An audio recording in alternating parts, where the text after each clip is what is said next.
नमस्कार, मैं दुष्यंत सिंह एक बार फिर से आप सभी लोगों का बहुत बहुत स्वागत करता हूं। उम्मीद करता हूं आप सभी अच्छे होंगे और आपकी तैयारी भी बहुत ही बढ़िया तरीके से चल रही होगी।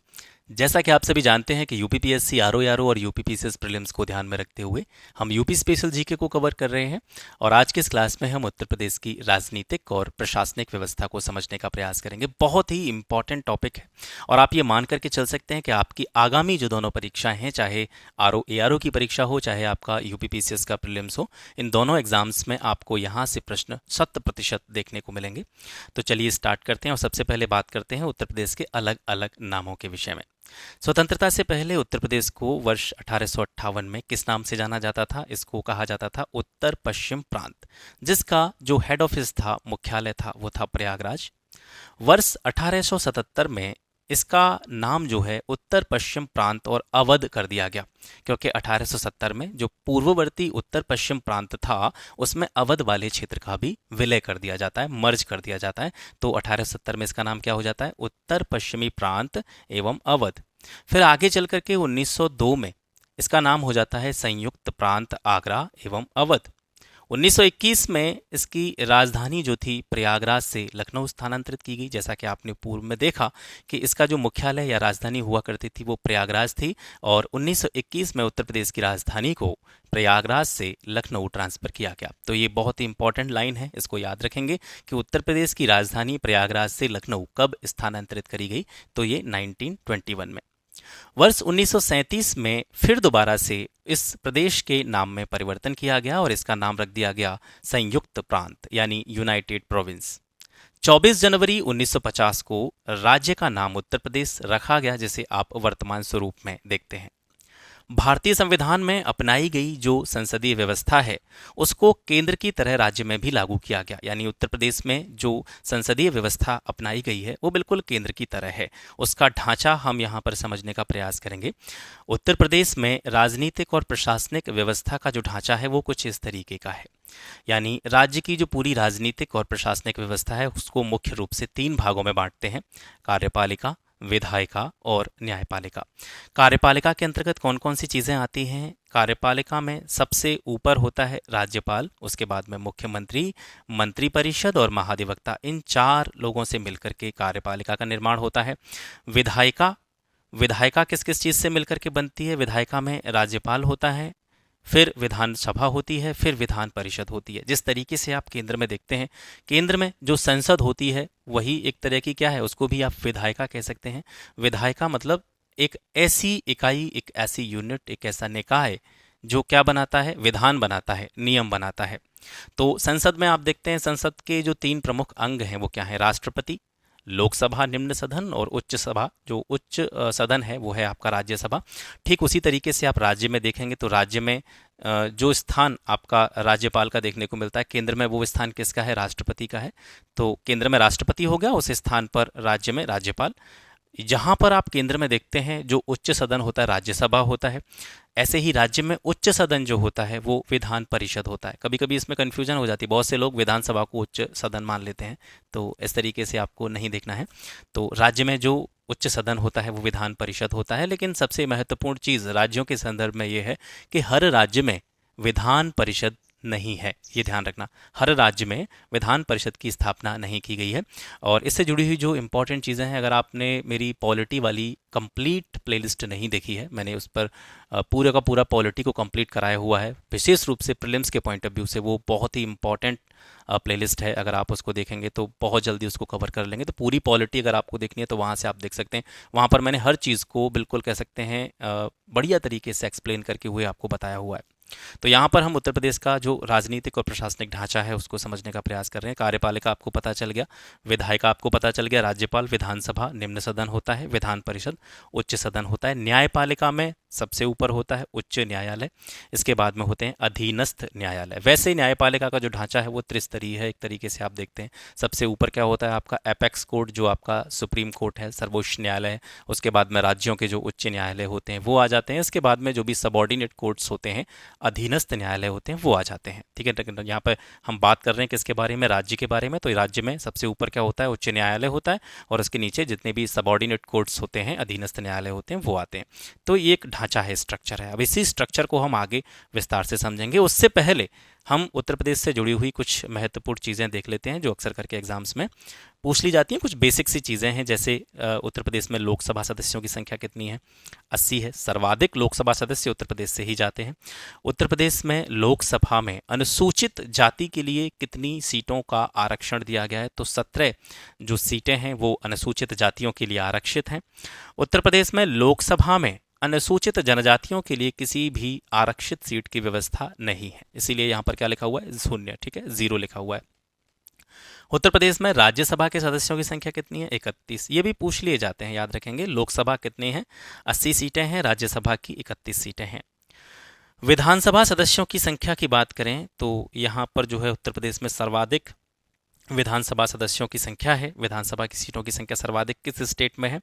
उत्तर प्रदेश में है। 404 इसको कहा जाता है। लेकिन यहाँ पर आपको ध्यान क्या रखना है कि 104वां कॉन्स्टिट्यूशनल अमेंडमेंट हुआ था, संविधान संशोधन हुआ था। 104 संशोधन अधिनियम से जो एंग्लो इंडियन की एक सीट थी, एक एंग्लो इंडियन, एक आंग्ल भारतीय समुदाय के एक सदस्य को चुना जाता था, उसको मनोनीत किया जाता था, उसकी व्यवस्था को समाप्त कर दिया है। तो इस तरीके से यहाँ पर आप उत्तर प्रदेश के संदर्भ में विधानसभा सदस्यों की संख्या कितना मानेंगे? 403 मानेंगे, ठीक है। विधान परिषद के सदस्यों की संख्या कितनी है? 100 है। पहली विधानसभा का गठन कब किया गया था? 8 मार्च 1952 को। पहली राज्यपाल कौन थी उत्तर प्रदेश की? श्रीमती सरोजनी नायडू। पहली मुख्यमंत्री, ठीक है, अगर पहली महिला मुख्यमंत्री की बात करें तो श्रीमती सुचेता कृपलानी, और ओवरऑल पहले जो सबसे मुख्यमंत्री थे पंडित गोविंद बल्लभ पंत थे। पहले विधानसभा अध्यक्ष कौन थे उत्तर प्रदेश के? राजर्षि पुरुषोत्तम दास टंडन। विधान परिषद के पहले सभापति कौन थे? श्री चंद्रभाल। ये कुछ फैक्चुअल जानकारी है, आगे हम बहुत अच्छी अच्छी चीज़ें पढ़ने वाले हैं। राष्ट्र में पहली बार जो राष्ट्रपति शासन लगा था उत्तर प्रदेश में वो 25 फरवरी 1968 को लगा था, और 25 फरवरी 1968 से लेकर के 25 फरवरी 1969 तक ये जो है जारी रहा था। राज्य के प्रथम लोकायुक्त कौन थे? तो न्यायमूर्ति श्री विश्वंबर दयाल। 1977 से लेकर के 1982 तक वे राज्य के लोकायुक्त पद पर रहे थे। राज्य सूचना आयोग का गठन उत्तर प्रदेश में कब हुआ था? 14 सितंबर 2005 को। और पहले मुख्य सूचना आयुक्त कौन थे उत्तर प्रदेश के? न्यायमूर्ति M.A. खान। राज्य मानवाधिकार आयोग का गठन क्रियात्मक रूप से उत्तर प्रदेश में कब किया गया? तो ये 7 अक्टूबर 2002 को किया गया। तो ये तो कुछ बेसिक सी जानकारी हो गई। ऊपर जो हमने उत्तर प्रदेश की राजनीतिक और प्रशासनिक व्यवस्था का ढांचा देखा था, इसको अब समझते हैं। सबसे पहले हम यहाँ पर बात करेंगे व्यवस्थापिका एवं कार्यपालिका की। भारत में केंद्र एवं राज्यों के लिए एक ही संविधान है। आप जानते हैं अलग अलग संविधान नहीं होता है कि केंद्र का संविधान अलग हो, राज्य का संविधान अलग हो, जैसा कि कई विदेशी देशों में देखने को मिलता है। भारतीय संविधान के भाग 6 में आर्टिकल 152 से लेकर के 237 तक राज्यों के बारे में विवरण प्रस्तुत किया गया है। भारत के अधिकतम राज्यों में केवल एक सदनीय विधानमंडल है, जैसा कि मैं आपको बता रहा था। प्रत्येक राज्य में विधान परिषद की व्यवस्था नहीं की है, प्रत्येक राज्य में द्विसदनीय व्यवस्था नहीं है, ठीक है। तो केवल एक सदनीय विधानमंडल अधिकतम राज्यों में, मैक्सिमम स्टेट्स में जो है केवल एक सदन होता है, वहां पर विधान परिषद नहीं होती है। लेकिन उत्तर प्रदेश में 2 सदनीय विधानमंडल की व्यवस्था की गई है, जिसका निर्माण राज्यपाल, विधानसभा और विधान परिषद से मिलकर के होता है। अब व्यवस्थापिका में, कार्यपालिका में जो सबसे ऊपर होता है राज्यपाल, उसके बारे में जानकारी यहाँ से देखते हैं। राज्य की कार्यपालिका की शक्ति किसमें निहित होती है? राज्यपाल में निहित होती है, क्योंकि राज्य के जितने भी कार्य किए जाते हैं वे राज्यपाल के नाम से किए जाते हैं। जिस तरीके से केंद्र में आप देखते हैं कि पूरे देश के या पूरे सेंट्रल के जितने भी कार्य होते हैं वे राष्ट्रपति के नाम से किए जाते हैं, तो उसी तरीके से राज्य में सारे कार्य जो होते हैं राज्य के वे राज्यपाल के नाम से किए जाते हैं। एक तरह से आप ये कह सकते हैं कि केंद्र में जो स्थिति राष्ट्रपति की है वही स्थिति राज्य में राज्यपाल की होती है। राज्यपाल में राज्य की कार्यपालिका की शक्तियां निहित हैं, यह बात संविधान के आर्टिकल 154 में कही गई है, लेकिन वह इसका प्रयोग अपने अधीनस्थ अधिकारियों के माध्यम से करता है। राज्यपाल राज्य का संवैधानिक प्रमुख होता है, जिस तरीके से केंद्र में केंद्र का या कह सकते हैं देश का संवैधानिक मुखिया कौन होता है? राष्ट्रपति होता है। उसी तरीके से राज्य का संवैधानिक मुखिया होता है राज्यपाल। वह केंद्र सरकार के एक रिप्रेजेंटेटिव के रूप में भी कार्य करता है, एक प्रतिनिधि के रूप में भी कार्य करता है। राज्यपाल से जुड़े हुए प्रमुख अनुच्छेदों को आप यहाँ पर देख सकते हैं। आर्टिकल 153 में बताया गया है कि प्रत्येक राज्य का एक राज्यपाल होगा, यहाँ पर किसकी बात हो रही है? राज्यपाल के पद की बात हो रही है। ठीक है, एक तरीके से आप ये मानकर चल सकते हैं कि आर्टिकल 153 में राज्यपाल के पद के विषय में बताया गया है कि प्रत्येक राज्य का एक राज्यपाल जो है होना चाहिए। 154 में राज्य की कार्यपालिका की शक्ति राज्यपाल में निहित होगी। जैसा कि हमने ऊपर अभी देखा, राज्य की जो कार्यपालिका होती है उसकी शक्ति राज्यपाल में निहित होगी और राज्यपाल अपने अधीनस्थ अधिकारियों के माध्यम से इन शक्तियों का प्रयोग करेगा। आर्टिकल 155, राज्य के राज्यपाल को राष्ट्रपति अपने हस्ताक्षर और मुद्रा सहित अधिपत्र द्वारा नियुक्त करेगा। तो यहाँ पर आपको याद क्या रखना है कि राज्यपाल की नियुक्ति किसके द्वारा की जाती है? तो वो राष्ट्रपति के द्वारा की जाती है और ऐसा प्रावधान आर्टिकल 155 में है। तो कभी कभी ऐसे प्रश्न पूछ लिए जाते हैं कि राज्यपाल की नियुक्ति राष्ट्रपति के द्वारा की जाती है, ऐसा किस अनुच्छेद में कहा गया है या इससे संबंधित आर्टिकल कौन सा है? तो 155 है। इसके बाद में 156, यहाँ पर राज्यपाल का कार्यकाल बताया गया है। राज्यपाल का जो कार्यकाल होता है वो उसके पद के ग्रहण करने की तिथि से लेकर के 5 वर्ष तक होता है और इसको इस तरीके से भी कह सकते हैं कि राज्यपाल राष्ट्रपति के प्रासाद पर्यंत जो है अपना पद धारण करता है। आर्टिकल 157, राज्यपाल नियुक्त होने हेतु भारत का नागरिक होना चाहिए। मतलब यहाँ पर क्या है? 157 में योग्यताएं हैं। क्या है यहाँ पर? योग्यताएं 157 में योग्यता बताई गई हैं। राज्यपाल कौन व्यक्ति बन सकता है उसके लिए जो भी योग्यताएं होनी चाहिए वो आर्टिकल 157 में है। सबसे पहले तो उसको भारत का नागरिक होना चाहिए और कम से कम 35 वर्ष की आयु वह पूरी कर चुका हो, ये बहुत ज़रूरी है। आर्टिकल 158 में यह बताया गया है कि राज्यपाल संसद का राज्य विधानमंडल का सदस्य नहीं होना चाहिए और किसी लाभ के पद पर भी नहीं होना चाहिए, किसी सर्विस या सरकारी नौकरी में भी वो नहीं होना चाहिए। अगर है तो उसको राज्यपाल नियुक्त होने से पहले जो है उस पद से इस्तीफा देना पड़ता है। आर्टिकल 159, यहाँ पर राज्यपाल के द्वारा जो शपथ या प्रतिज्ञान लिया जाता है उसके बारे में बताया गया है। 159 में राज्यपाल की शपथ है। आर्टिकल 161 में कुछ मामलों में राज्यपाल की जो क्षमा करने की शक्ति होती है, दंडादेश का निलंबन करने की शक्ति होती है, परिहार करने की शक्ति होती है, लघुकरण किसी सजा को कम करना, ये जो शक्तियां हैं वो बताई गई हैं अनुच्छेद 161 में। अनुच्छेद 162 में राज्यपाल की कार्यपालिका की शक्ति का विस्तार बताया गया है। आर्टिकल 163 में राज्यपाल को सहायता और सलाह देने के लिए मंत्री परिषद का प्रावधान है, जिसका मुखिया कौन होता है? मुख्यमंत्री होता है। ठीक है, तो ये 163 में बताया गया। राज्यपाल की शक्तियां और कार्यों को देखते हैं। राज्यपाल की शक्तियां या कार्यों को अलग अलग पार्ट्स में हम डिवाइड कर सकते हैं, जैसे कार्यपालिका से संबंधित शक्तियां, विधायी शक्तियां, न्यायिक शक्तियां, वित्तीय शक्तियां और अन्य शक्तियां। तो यहाँ पर उन चीज़ों को देखेंगे। अनुच्छेद 155 के तहत राज्यपाल की नियुक्ति राष्ट्रपति द्वारा की जाती है, ये आपको पता है। यद्यपि राज्यपाल राष्ट्रपति के प्रसाद पर्यंत अपना पद धारण करता है, और ये प्रसाद पर्यंत वाली जो बात है, राष्ट्रपति के प्रसाद पर्यंत अपना पद धारण करना, आर्टिकल 156(1) में इसको डिफाइन किया गया, बताया गया है। फिर भी उसका कार्यकाल सामान्यतः 5 वर्ष का ही होता है। विधानसभा, इसको देखते हैं। संविधान के अनुच्छेद 170 के अनुसार विधानसभाओं में सदस्यों की संख्या 60 से कम और 500 से अधिक नहीं हो सकती। इंपॉर्टेंट लाइन है, याद रखेंगे। विधानसभाओं की न्यूनतम संख्या 60 और मैक्सिमम संख्या 500 होती है। 60 से कम सदस्य नहीं हो सकते और 500 से अधिक सदस्यों की संख्या नहीं हो सकती है। वर्तमान में उत्तर प्रदेश राज्य विधानसभा सदस्यों की संख्या मैंने आपको बताई है, 403 है। पहले 404 हुआ करती थी, जिसमें एक एंग्लो इंडियन को जो मनोनीत किया जाता था वो अब व्यवस्था समाप्त कर दी गई है 104वें संविधान संशोधन के द्वारा। राज्य विधानसभा के सदस्य वयस्क मतदाताओं द्वारा प्रत्यक्ष रूप से चुने जाते हैं। विधानसभा का सदस्य बनने के लिए न्यूनतम आयु, याद रखेंगे, 25 वर्ष कम से कम होनी चाहिए। राज्य विधानसभा के सदस्य अपने में से ही एक अध्यक्ष और उपाध्यक्ष का चुनाव करते हैं। विधान परिषद, उत्तर प्रदेश राज्य विधान परिषद का गठन 1937 में किया गया, याद रखेंगे। विधान परिषद का गठन कब किया गया? 1937 में। भारतीय संविधान के अनुच्छेद 169 के तहत विधान परिषद का गठन और समापन राज्य विधानसभा के संकल्प प्रस्ताव पर संसद द्वारा किया जाता है। कई बार पूछी गई है ये लाइन। विधान परिषद का गठन करना हो या समापन करना हो तो उसके लिए क्या प्रोसेस होता है? तो इसके लिए प्रोसेस ये होता है कि राज्य विधानसभा क्या करेगी? एक संकल्प प्रस्ताव पेश करेगी और संसद जो है इस पर निर्णय लेगी और संसद के द्वारा ही विधान परिषद का या तो गठन किया जाएगा किसी राज्य में या फिर किसी राज्य में पहले से कोई विधान परिषद है तो उसका जो है समापन किया जाएगा। तो ये संसद द्वारा किया जाता है। विधान परिषद एक स्थायी और उच्च सदन है। जिस तरीके से आप देखते हैं केंद्र में जो स्थिति राज्यसभा की है, राज्यसभा एक स्थायी सदन है, वो कभी विघटित नहीं होता।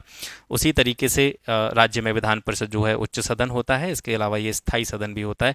राज्यसभा के सदस्यों का कार्यकाल 6 वर्षों का होता है। ठीक है, सॉरी, राज्य विधानसभा परिषद के सदस्यों का कार्यकाल कितना होता है? 6 वर्षों का होता है।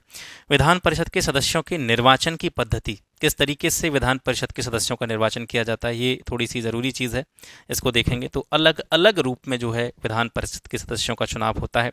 तो टोटल जितने भी सदस्य चुने जाने, जैसे 100 सदस्य हैं मान करके चलिए राज्य विधान परिषद के, तो उसमें से 1/3 सदस्य कहाँ से चुने जाएंगे? स्थानीय निकायों से, जैसे नगर पालिका से, जिला बोर्ड से। इस तरीके से एक तिहाई सदस्य जो है उनका चुनाव होता है।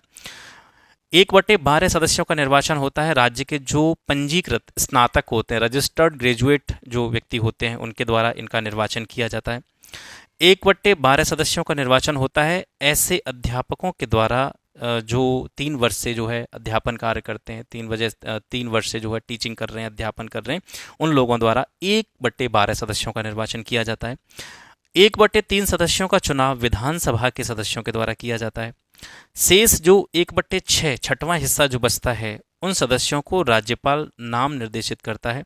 वर्तमान में उत्तर प्रदेश विधान परिषद के सदस्यों की कुल संख्या 100 है। इस परिषद का सदस्य बनने के लिए जो न्यूनतम आयु जो है निर्धारित है वो है 30 वर्ष। कम से कम 30 वर्ष की आयु होनी चाहिए, तभी कोई व्यक्ति विधान परिषद का सदस्य बन सकता है। उत्तर प्रदेश के विधान परिषद के पहले सभापति कौन थे? चंद्रभाल। वर्तमान में उत्तर प्रदेश विधान परिषद के जो सभापति हैं उनका नाम है कुंवर मानवेंद्र सिंह। ये लेटेस्ट है, याद रखेंगे। उत्तर प्रदेश के पहले मुख्यमंत्री हम पढ़ चुके हैं, पंडित गोविंद बल्लभ पंत। उत्तर प्रदेश की पहली महिला मुख्यमंत्री सुचेता कृपलानी। और ये उत्तर प्रदेश के साथ साथ देश के किसी भी राज्य की जो है पहली मुख्यमंत्री थी जो महिला के रूप में नियुक्त हुई थी। राज्य में पहली बार राष्ट्रपति शासन आपको पता है 25 फरवरी 1968 को लगाया गया, जो कि 26 फरवरी 1969 तक लागू रहा। 10 बार अब तक यूपी में राष्ट्रपति शासन लगाया जा चुका है। इसके साथ साथ विश्वनाथ प्रताप सिंह और चौधरी चरण सिंह ऐसे पॉलिटिशियन रहे जो राज्य के मुख्यमंत्री रहने के साथ साथ भारत के प्रधानमंत्री भी बने थे। ठीक है, ये उत्तर प्रदेश के संदर्भ में बात हो रही है। उत्तर प्रदेश के 2 ऐसे मुख्यमंत्री जो मुख्यमंत्री भी थे और इसके साथ साथ में प्राइम मिनिस्टर पद को भी उन्होंने सुशोभित किया, तो वो विश्वनाथ प्रताप सिंह और चौधरी चरण सिंह थे। नारायण दत्त तिवारी या एनडी तिवारी, इन्होंने उत्तर प्रदेश के साथ साथ उत्तराखंड के मुख्यमंत्री पद को भी सुशोभित किया। ये दोनों स्टेट्स के जो है सीएम रहे थे, यूपी और यूके। चंद्रभानु मुलायम सिंह यादव और नारायण दत्त तिवारी, ये ऐसे पॉलिटिशियन थे जिन्हें प्रदेश का 3 बार मुख्यमंत्री बनने का अवसर प्राप्त हुआ। 3 बार सीएम बने हैं, चंद्रभानु मुलायम सिंह यादव और एनडी तिवारी। मायावती एक ऐसी पॉलिटिशियन हैं जिन्हें उत्तर प्रदेश का सर्वाधिक बार यानी 4 बार मुख्यमंत्री बनने का अवसर प्राप्त हुआ है। उत्तर प्रदेश की पहली राज्यपाल श्रीमती सरोजनी नायडू थीं। ये भारत में किसी भी राज्य की पहली महिला राज्यपाल भी थीं। विधानसभा का गठन उत्तर प्रदेश में पहली बार 8 मार्च 1952 को हुआ। राज्य के विधानसभा के पहले अध्यक्ष राजर्षि पुरुषोत्तम दास टंडन थे। वर्तमान में उत्तर प्रदेश की विधानसभा में अनुसूचित जातियों यानी शेड्यूल कास्ट के लिए आरक्षित सीटों की संख्या 84 है। किसमें? विधानसभा में। और अनुसूचित जनजातियों की बात करें, शेड्यूल ट्राइब की बात करें, तो उनके लिए आरक्षित सीटों की संख्या विधानसभा में कितनी है? 2 है। उत्तर प्रदेश में देश में सर्वाधिक लोकसभा व राज्यसभा सीटों की संख्या है। लोकसभा सीटों की संख्या 80 है, राज्यसभा सीटों की संख्या 31 है। उत्तर प्रदेश के राज्यपाल 1947 से लेकर के अब तक, तो ये सारे के सारे आपको याद नहीं करने, यही चीज़ें हैं। अब इसमें आपको दिमाग लगाना पड़े, क्योंकि इसमें से अगर कोई क्वेश्चन आ भी गया तो आप इसको याद नहीं रख पाएंगे। ये मेरा मानना है। मुझे ऐसा लगता है कि अब यहाँ से 1947 से सारे के सारे ये जो राज्यपालों के नाम हैं ये याद रखना कहीं ना कहीं संभव नहीं। याद हो भी जाएगा तो ये जो है दिमाग में रहेगा नहीं, डिलीट हो जाएगा। तो इसमें से आप ये याद रखें कि स्टार्टिंग के 2-3 नाम आप देख लें थोड़े से, और लास्ट वाले देख लें, तो इससे थोड़ा सा आइडिया बना रहेगा। पहली राज्यपाल आपको पता ही है श्रीमती सरोजनी नायडू थी। 15 अगस्त 1947 को ये इस पद पर नियुक्त हुई थी। 2 मार्च 1949 तक ये पद पर रही थी। इसके बाद में बीबी मलिक जो है कार्यवाहक राज्यपाल बने थे 3 मार्च 1949 को, और ये 1 मई 1949 तक इस पद पर रहे थे। सरोजनी नायडू के बाद में राज्यपाल बने श्री HP मोदी, और इनके बाद में रहे श्री KM मुंशी। ठीक है, तो इसको आप देख लीजिएगा, चाहे तो आप इसका स्क्रीनशॉट ले लीजिए, इसमें कुछ बताना तो है नहीं, तो इसको आप क्या कर सकते हैं, इसका स्क्रीनशॉट ले सकते हैं, बाद में इनको एक बार देख के जाइएगा थोड़ा सा, है ना। वैसे आपको ज़्यादा लोड लेने की ज़रूरत नहीं कि इस तरह की चीज़ें जो है हम याद भी नहीं कर पाते हैं, और एक ही चीज़ के पीछे, मतलब अब एक चीज़ के पीछे आप जो है 4-5 दिन 10 दिन ख़राब करें तो वो भी सही चीज़ नहीं है। अभी देखेंगे वर्तमान में जो राज्यपाल हैं उत्तर प्रदेश की, आनंदीबेन पटेल, 29 जुलाई 2019 से अब तक ये जो है इस पद पर चली आ रही हैं। इनसे पहले जो राज्यपाल थे उत्तर प्रदेश के वो थे श्री राम नाईक, 22 जुलाई 2014 से लेकर के 28 जुलाई 2019 तक वे इस पद पर रहे थे। ऐसे ही उत्तर प्रदेश के मुख्यमंत्री 1947 से अब तक, आपको पता है, पहले मुख्यमंत्री गोविंद बल्लभ पंत, फिर दूसरे थे संपूर्णानंद, तीसरे थे चंद्रभानु गुप्त और चौथे थे सुचेता कृपलानी। इनके नाम आप याद रखेंगे। जो पहली बार राष्ट्रपति शासन लगा था वो किसके समय में लगा था, या किस मुख्यमंत्री के कह सकते हैं कार्यकाल के दौरान या उसके तुरंत बाद लगा था, तो चरण सिंह का नाम इसमें आता है। इनके तुरंत बाद पहली बार जो है उत्तर प्रदेश में राष्ट्रपति शासन लगाया गया था, तो ये याद रखेंगे इस तरीके से। इसके बाद दोबारा जो राष्ट्रपति शासन लगता है वो भी चरण सिंह के समय में ही लगता है। 1 अक्टूबर 1970 को जो है दूसरी बार राष्ट्रपति शासन लगाया गया था, जो कि 18 अक्टूबर 1970 तक रहा था। तीसरी बार जो राष्ट्रपति शासन लगा था, आप यहाँ देखेंगे कमलापति त्रिपाठी, इनके समय में लगा था, 13 जून 1973 से 8 नवंबर 1973 तक। फिर इसके बाद में जो मुख्यमंत्री बने थे कमलापति त्रिपाठी के बाद में हेमवती नंदन बहुगुणा, इनके समय में फिर एक बार राष्ट्रपति शासन देखने को मिलता है 30 नवंबर 1975 से लेकर के 21 जनवरी 1976 तक। तो इनको इस तरीके से थोड़ा सा देख लीजिएगा, बाकी सारे नाम आपको रटने की ज़रूरत नहीं है, और रटेंगे भी तो मुझे लगता है कि याद नहीं रख पाएंगे, क्योंकि कोई नहीं रख सकता इतनी सारी चीज़ें याद। तो स्टार्टिंग के जो मुख्यमंत्री हैं उनको याद रखें, और चाहें तो आप इसका एक स्क्रीनशॉट ले लें, फिर आगे की चीज़ों की तरफ बढ़ते हैं। इसी तरीके से यहाँ पर देख लीजिएगा, सारे उत्तर प्रदेश के विधानसभा के अध्यक्ष हैं। सबसे पहले पुरुषोत्तम दास टंडन थे, पूछे भी नहीं जाते हैं इतने ज़्यादा, कभी कभार कोई क्वेश्चन आ जाता है ऐसा कि बीच में से पूछ लिया जाए आपको 4-5 के इनका कार्यकाल कब था कब नहीं था, तो इस तरह की चीज़ें ज़्यादातर पूछी भी नहीं जाती हैं, और एक आध क्वेश्चन अगर आ भी जाए तो उस पर 4-5 दिन हम वेस्ट करें तो ये भी कहीं कह सकते हैं हम, ये अच्छा डिसीजन नहीं होगा। तो श्री पुरुषोत्तम दास टंडन पहले जो है विधानसभा के अध्यक्ष थे, इनके बाद में रहे श्री नफीसुल हसन, और इसके बाद में लगातार 2 बार श्री आत्मानंद गोविंद खेर जो है उत्तर प्रदेश विधानसभा के अध्यक्ष रहे थे। अभी बात करें तो श्री सतीश महाना जो हैं 29 मार्च 2022 से लेकर के अब तक विधानसभा के अध्यक्ष के पद पर बने हुए हैं। इनसे पहले जो थे वो थे श्री हृदय नारायण दीक्षित। उत्तर प्रदेश विधान परिषद के सभापति, तो सबसे पहले सभापति थे श्री चंद्रभाल, उसके बाद में श्री निजामुद्दीन इस पद पर रहे, एक कार्यकारी सभापति के रूप में उन्होंने एक कार्यभार ग्रहण किया था। इसके बाद में तीसरे जो थे वे थे श्री रघुनाथ विनायक धुलेकर, और चौथे थे श्री दरबारी लाल शर्मा, ये प्रोटेम सभापति थे। तो ये सारी चीज़ें यहाँ से देख लीजिएगा, और अभी करंट में कौन है तो उसका नाम आप याद रखेंगे। जैसे अभी वर्तमान में 31 जनवरी 2021 से लेकर के अब तक पद पर बने हुए श्री कुंवर मानवेंद्र सिंह, ये जो है विधान परिषद के सभापति हैं। 18वीं विधानसभा के जो चुनाव हुए हैं उनसे संबंधित कुछ महत्वपूर्ण तथ्य ये आपको पता होने चाहिए। भारतीय निर्वाचन आयोग द्वारा राज्य के 18वीं विधानसभा के गठन के लिए वर्ष 2022 में कुल जो चुनाव संपन्न कराए गए थे वे 7 चरणों में संपन्न कराए गए थे, और 10 मार्च 2022 को इसके परिणाम जारी किए गए थे, जिसमें भारतीय जनता पार्टी को स्पष्ट जनादेश मिला था। 2022 के चुनाव में बीजेपी को 41.29% मत के साथ में 255 सीटें प्राप्त हुई थीं, और उसके सहयोगियों को मिलाकर के 277 सीटें प्राप्त हुई थीं। जिस तरीके से उसको कहा जाता है एनडीए का गठबंधन, तो उसको 273 ओवरऑल सीटें मिली थी। वर्ष 2022 में हुए विधानसभा के चुनावों में सबसे ज़्यादा 47 महिलाएं निर्वाचित हुई हैं। इससे पहले इतनी ज़्यादा संख्या में महिलाओं का निर्वाचन नहीं हुआ था। इसमें से 29 महिलाएं बीजेपी की हैं, कांग्रेस की 1 महिला है, समाजवादी पार्टी की 14 महिलाएं हैं, अपना दल की 3 महिलाओं ने जो है ये चुनाव जीता है। 18वीं विधानसभा के चुनाव में साहिबाबाद विधानसभा सीट के भाजपा के उम्मीदवार जिनका नाम है सुनील कुमार शर्मा ने समाजवादी पार्टी के अमरपाल शर्मा को 2,14,835 वोटों से हराया, और इस तरीके से इन्होंने सर्वाधिक मतों के अंतर से चुनाव जीता। 25 मार्च 2022 को लखनऊ के अटल बिहारी वाजपेयी कान्हा क्रिकेट स्टेडियम में भारतीय जनता पार्टी के विधायक दल के नेता श्री योगी आदित्यनाथ को क्रमानुसार 33वें तथा व्यक्ति के रूप में 21वें मुख्यमंत्री के रूप में शपथ दिलाई गई, याद रखेंगे। इसके साथ साथ 2 डिप्टी सीएम भी बनाए गए उत्तर प्रदेश के, जिसमें से पहला नाम है केशव प्रसाद मौर्य और दूसरे हैं ब्रजेश पाठक।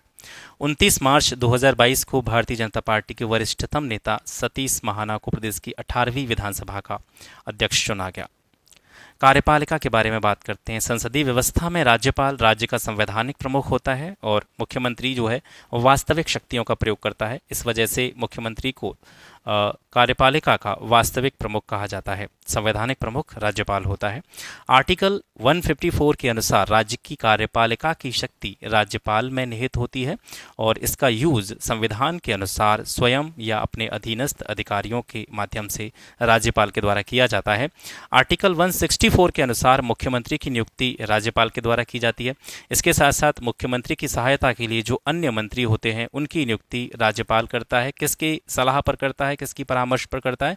मुख्यमंत्री के परामर्श पर करता है। और मंत्री जो होते हैं या मुख्यमंत्री जो हैं ये राज्यपाल के प्रासाद पर्यंत अपने पद पर बने रहते हैं। मंत्रिपरिषद सामूहिक रूप से किसके प्रति उत्तरदायी होती है? राज्य विधानसभा के प्रति उत्तरदायी होती है। जिस तरीके से केंद्र में मंत्रिपरिषद जो होती है वो लोकसभा के प्रति रिस्पॉन्सिबल होती है, तो इसी तरीके से स्टेट में मंत्रिपरिषद सामूहिक रूप से राज्य विधानसभा के प्रति उत्तरदायी होती है। केंद्र की तरह राज्य मंत्रिपरिषद के भी 3 वर्ग होते हैं, यानी मंत्रियों के जो ग्रुप होते हैं या मंत्रियों की जो कैटेगरी होती है, 3 तरह के मंत्रियों की कैटेगरीज होती हैं। पहले कैबिनेट मंत्री, दूसरे राज्य मंत्री और तीसरे उप मंत्री। इस मंत्री जैसे कैबिनेट मंत्री क्या होते हैं, राज्य मंत्री क्या होते हैं, उप मंत्री क्या होते हैं, तो मेरी पॉलिटी वाली सीरीज़ देखिएगा, उसमें मैंने काफ़ी विस्तार से इसमें जो है चीज़ें क्लियर की हुई हैं। राज्यपाल मंत्रियों को पद एवं गोपनीयता की शपथ दिलाते हैं, याद रखेंगे। आर्टिकल 166 राज्य सरकार की जितनी भी कार्यपालिका की कार्यवाहियां होती हैं वो राज्यपाल के नाम से करी जाती हैं।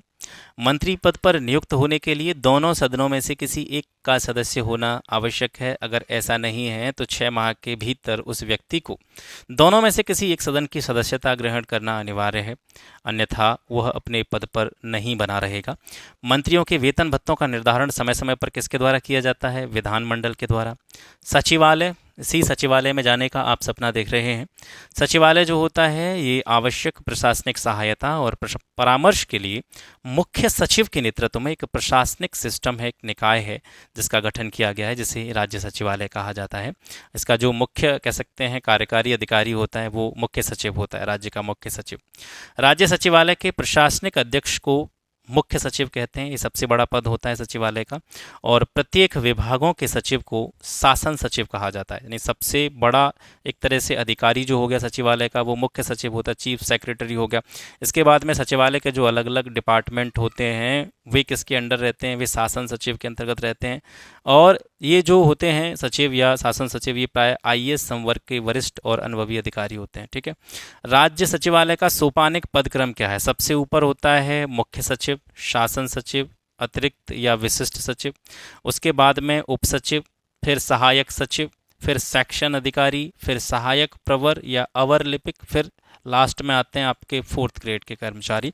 सचिवालय राज्य प्रशासन के पर्यवेक्षण, निर्देशन और नियंत्रण का कार्य करता है, ठीक है। राज्य का जो एडमिनिस्ट्रेशन है, राज्य का जो प्रशासन है उसको क्या करना, उसको उसकी देखरेख करना, उसको डायरेक्शन देना, इसके साथ साथ उस पर कंट्रोल बनाए रखना, ये काम जो है आपका सेक्रेटरीट का होता है, सचिवालय का होता है। सरकारी नीतियों की रचना हेतु आवश्यक सामग्री एकत्रित करने का काम, इसके साथ साथ उसका विश्लेषण करना, उसको एनालाइज करना और मंत्रिपरिषद के सम्मुख प्रस्तुत करना सचिवालय का कर्तव्य है। मुख्य सचिव के बारे में बात करते हैं। राज्य प्रशासन में मुख्य सचिव का जो पद होता है वो प्रशासनिक पद सोपान में सबसे ज़्यादा महत्वपूर्ण है, सबसे ऊपर होता है। राज्य में जो स्थान और कार्य मुख्य सचिव का है, केंद्रीय प्रशासन में वही स्थान कैबिनेट सचिव का होता है। तो केंद्र में कैबिनेट सचिव होता है और यूपी में जो सबसे बड़ा अधिकारी होता है वो मुख्य सचिव होता है। मुख्य सचिव राज्य कैडर में आईएएस संवर्ग का सबसे सीनियर ऑफिसर होता है। उसकी नियुक्ति में निम्न बातों का ध्यान दिया जाता है कि सबसे पहले तो वरीयता, इसके अलावा इसकी जो सर्विस है, सर्विस से जुड़े हुए जो अभिलेख हैं वो कैसे हैं, इसके साथ साथ उसकी जो कार्य करने की क्षमता कैसी है, कार्य निष्पादन क्षमता को देखा जाता है, उसकी योग्यता को देखा जाता है और कैबिनेट का उस पर कितना विश्वास है ये भी जो है मैटर करता है। मुख्य सचिव राज्य प्रशासन का प्रमुख होता है। कार्यकारी विभाग के बारे में बात करते हैं जिसको निदेशालय कहा जाता है। राज्य प्रशासन में मंत्रिपरिषद का राजनीतिक प्रमुख, सचिव सचिवालय का जो है प्रशासनिक प्रमुख। इसके बाद में तीसरा अवयव जो होता है वो कार्यकारी विभाग होता है, निदेशालय। सबसे ऊपर क्या हो गया राज्य प्रशासन में, मंत्रिपरिषद में राजनीतिक प्रमुख मुख्यमंत्री हो गया, मुख्यमंत्री के बाद में सचिव हो गया जो कि सचिवालय का प्रशासनिक प्रमुख होता है। इसके बाद में तीसरी चीज़ होगी कार्यकारी विभाग, निदेशालय, इसका जो है प्रमुख हो गया। ऊपर के दोनों अवयवों का संबंध नीति निर्माण से है, जबकि कार्यकारी विभाग क्रियान्वयन के लिए प्राथमिक रूप से उत्तरदायी संस्था है। यानी मंत्रिपरिषद का जो राजनीतिक प्रमुख है मुख्यमंत्री, इसकी बात करें या सचिव की बात करें जो कि सचिवालय का प्रशासनिक प्रमुख होता है, ये नीतियों का निर्माण करते हैं, पॉलिसी मेकिंग करते हैं, जबकि उनको लागू करना, किस तरीके से उनका क्रियान्वयन किया जाना है, ये कार्य होता है कार्यकारी विभाग का। ठीक है। अब जैसे शासन सचिव को देखें तो शासन सचिव के अंतर्गत कई सारे डिपार्टमेंट्स आते हैं। आप देखते हैं कि सरकार में एक मुख्य सचिव होता है और उस मुख्य सचिव के अतिरिक्त कई सारे अन्य सचिव होते हैं जिनको शासन सचिव कहा जाता है, और उन शासन सचिवों को अलग अलग जिम्मेदारियां दी गई होती हैं। जैसे उदाहरण के लिए हम गृह सचिव की बात करें तो गृह सचिव के अंतर्गत भी कई सारे अलग अलग डिपार्टमेंट्स आते हैं। जैसे पुलिस विभाग इसी के अंतर्गत आता है, जेल डिपार्टमेंट इसी के अंतर्गत आता है, आंतरिक सुरक्षा विभाग भी गृह सचिव के अंतर्गत आता है। मंडल, जिला, तहसील और ब्लॉक प्रशासन को देखते हैं। राज्य के विभिन्न विभागों की जो कार्यात्मक इकाइयां होती हैं वो नीचे तक उनका विस्तार होता है, नीचे तक वे फैली हुई होती हैं और सबके अपने अपने अलग अलग विभाजन स्तर होते हैं। सामान्य एवं राजस्व प्रशासन में सबसे ऊपर विभागाध्यक्ष होता है। विभागाध्यक्ष के बाद में मंडल स्तर पर मंडलायुक्त की व्यवस्था होती है। आप जानते हैं कि मंडल जो होता है उसका विभाजन किस में होता है, जिलों में होता है, डिस्ट्रिक्ट में होता है। तो जिले की जो व्यवस्था होती है उसको कौन देखता है, जिलाधिकारी होता है। तो यहाँ पर मंडलायुक्त हो गया मंडल स्तर पर, मंडल के नीचे जिले आ गए, जिले को कौन देखता है, जिलाधिकारी देखता है।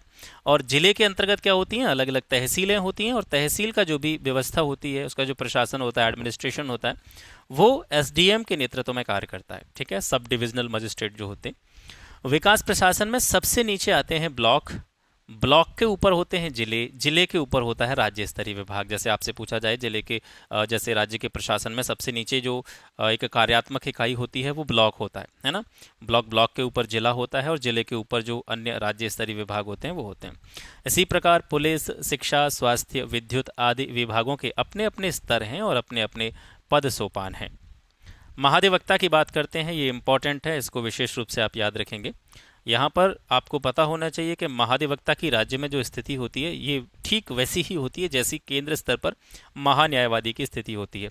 केंद्र सरकार जो होता है उसका एक तरह से कह सकते हैं आप, जो भी विधि के मामले होते हैं, कानून से जुड़ी हुई जो चीज़ें होती हैं, उसमें एक तरीके से सरकार का जो वकील होता है वो महान्यायवादी होता है, और राज्य स्तर पर यह काम महाधिवक्ता के द्वारा किया जाता है।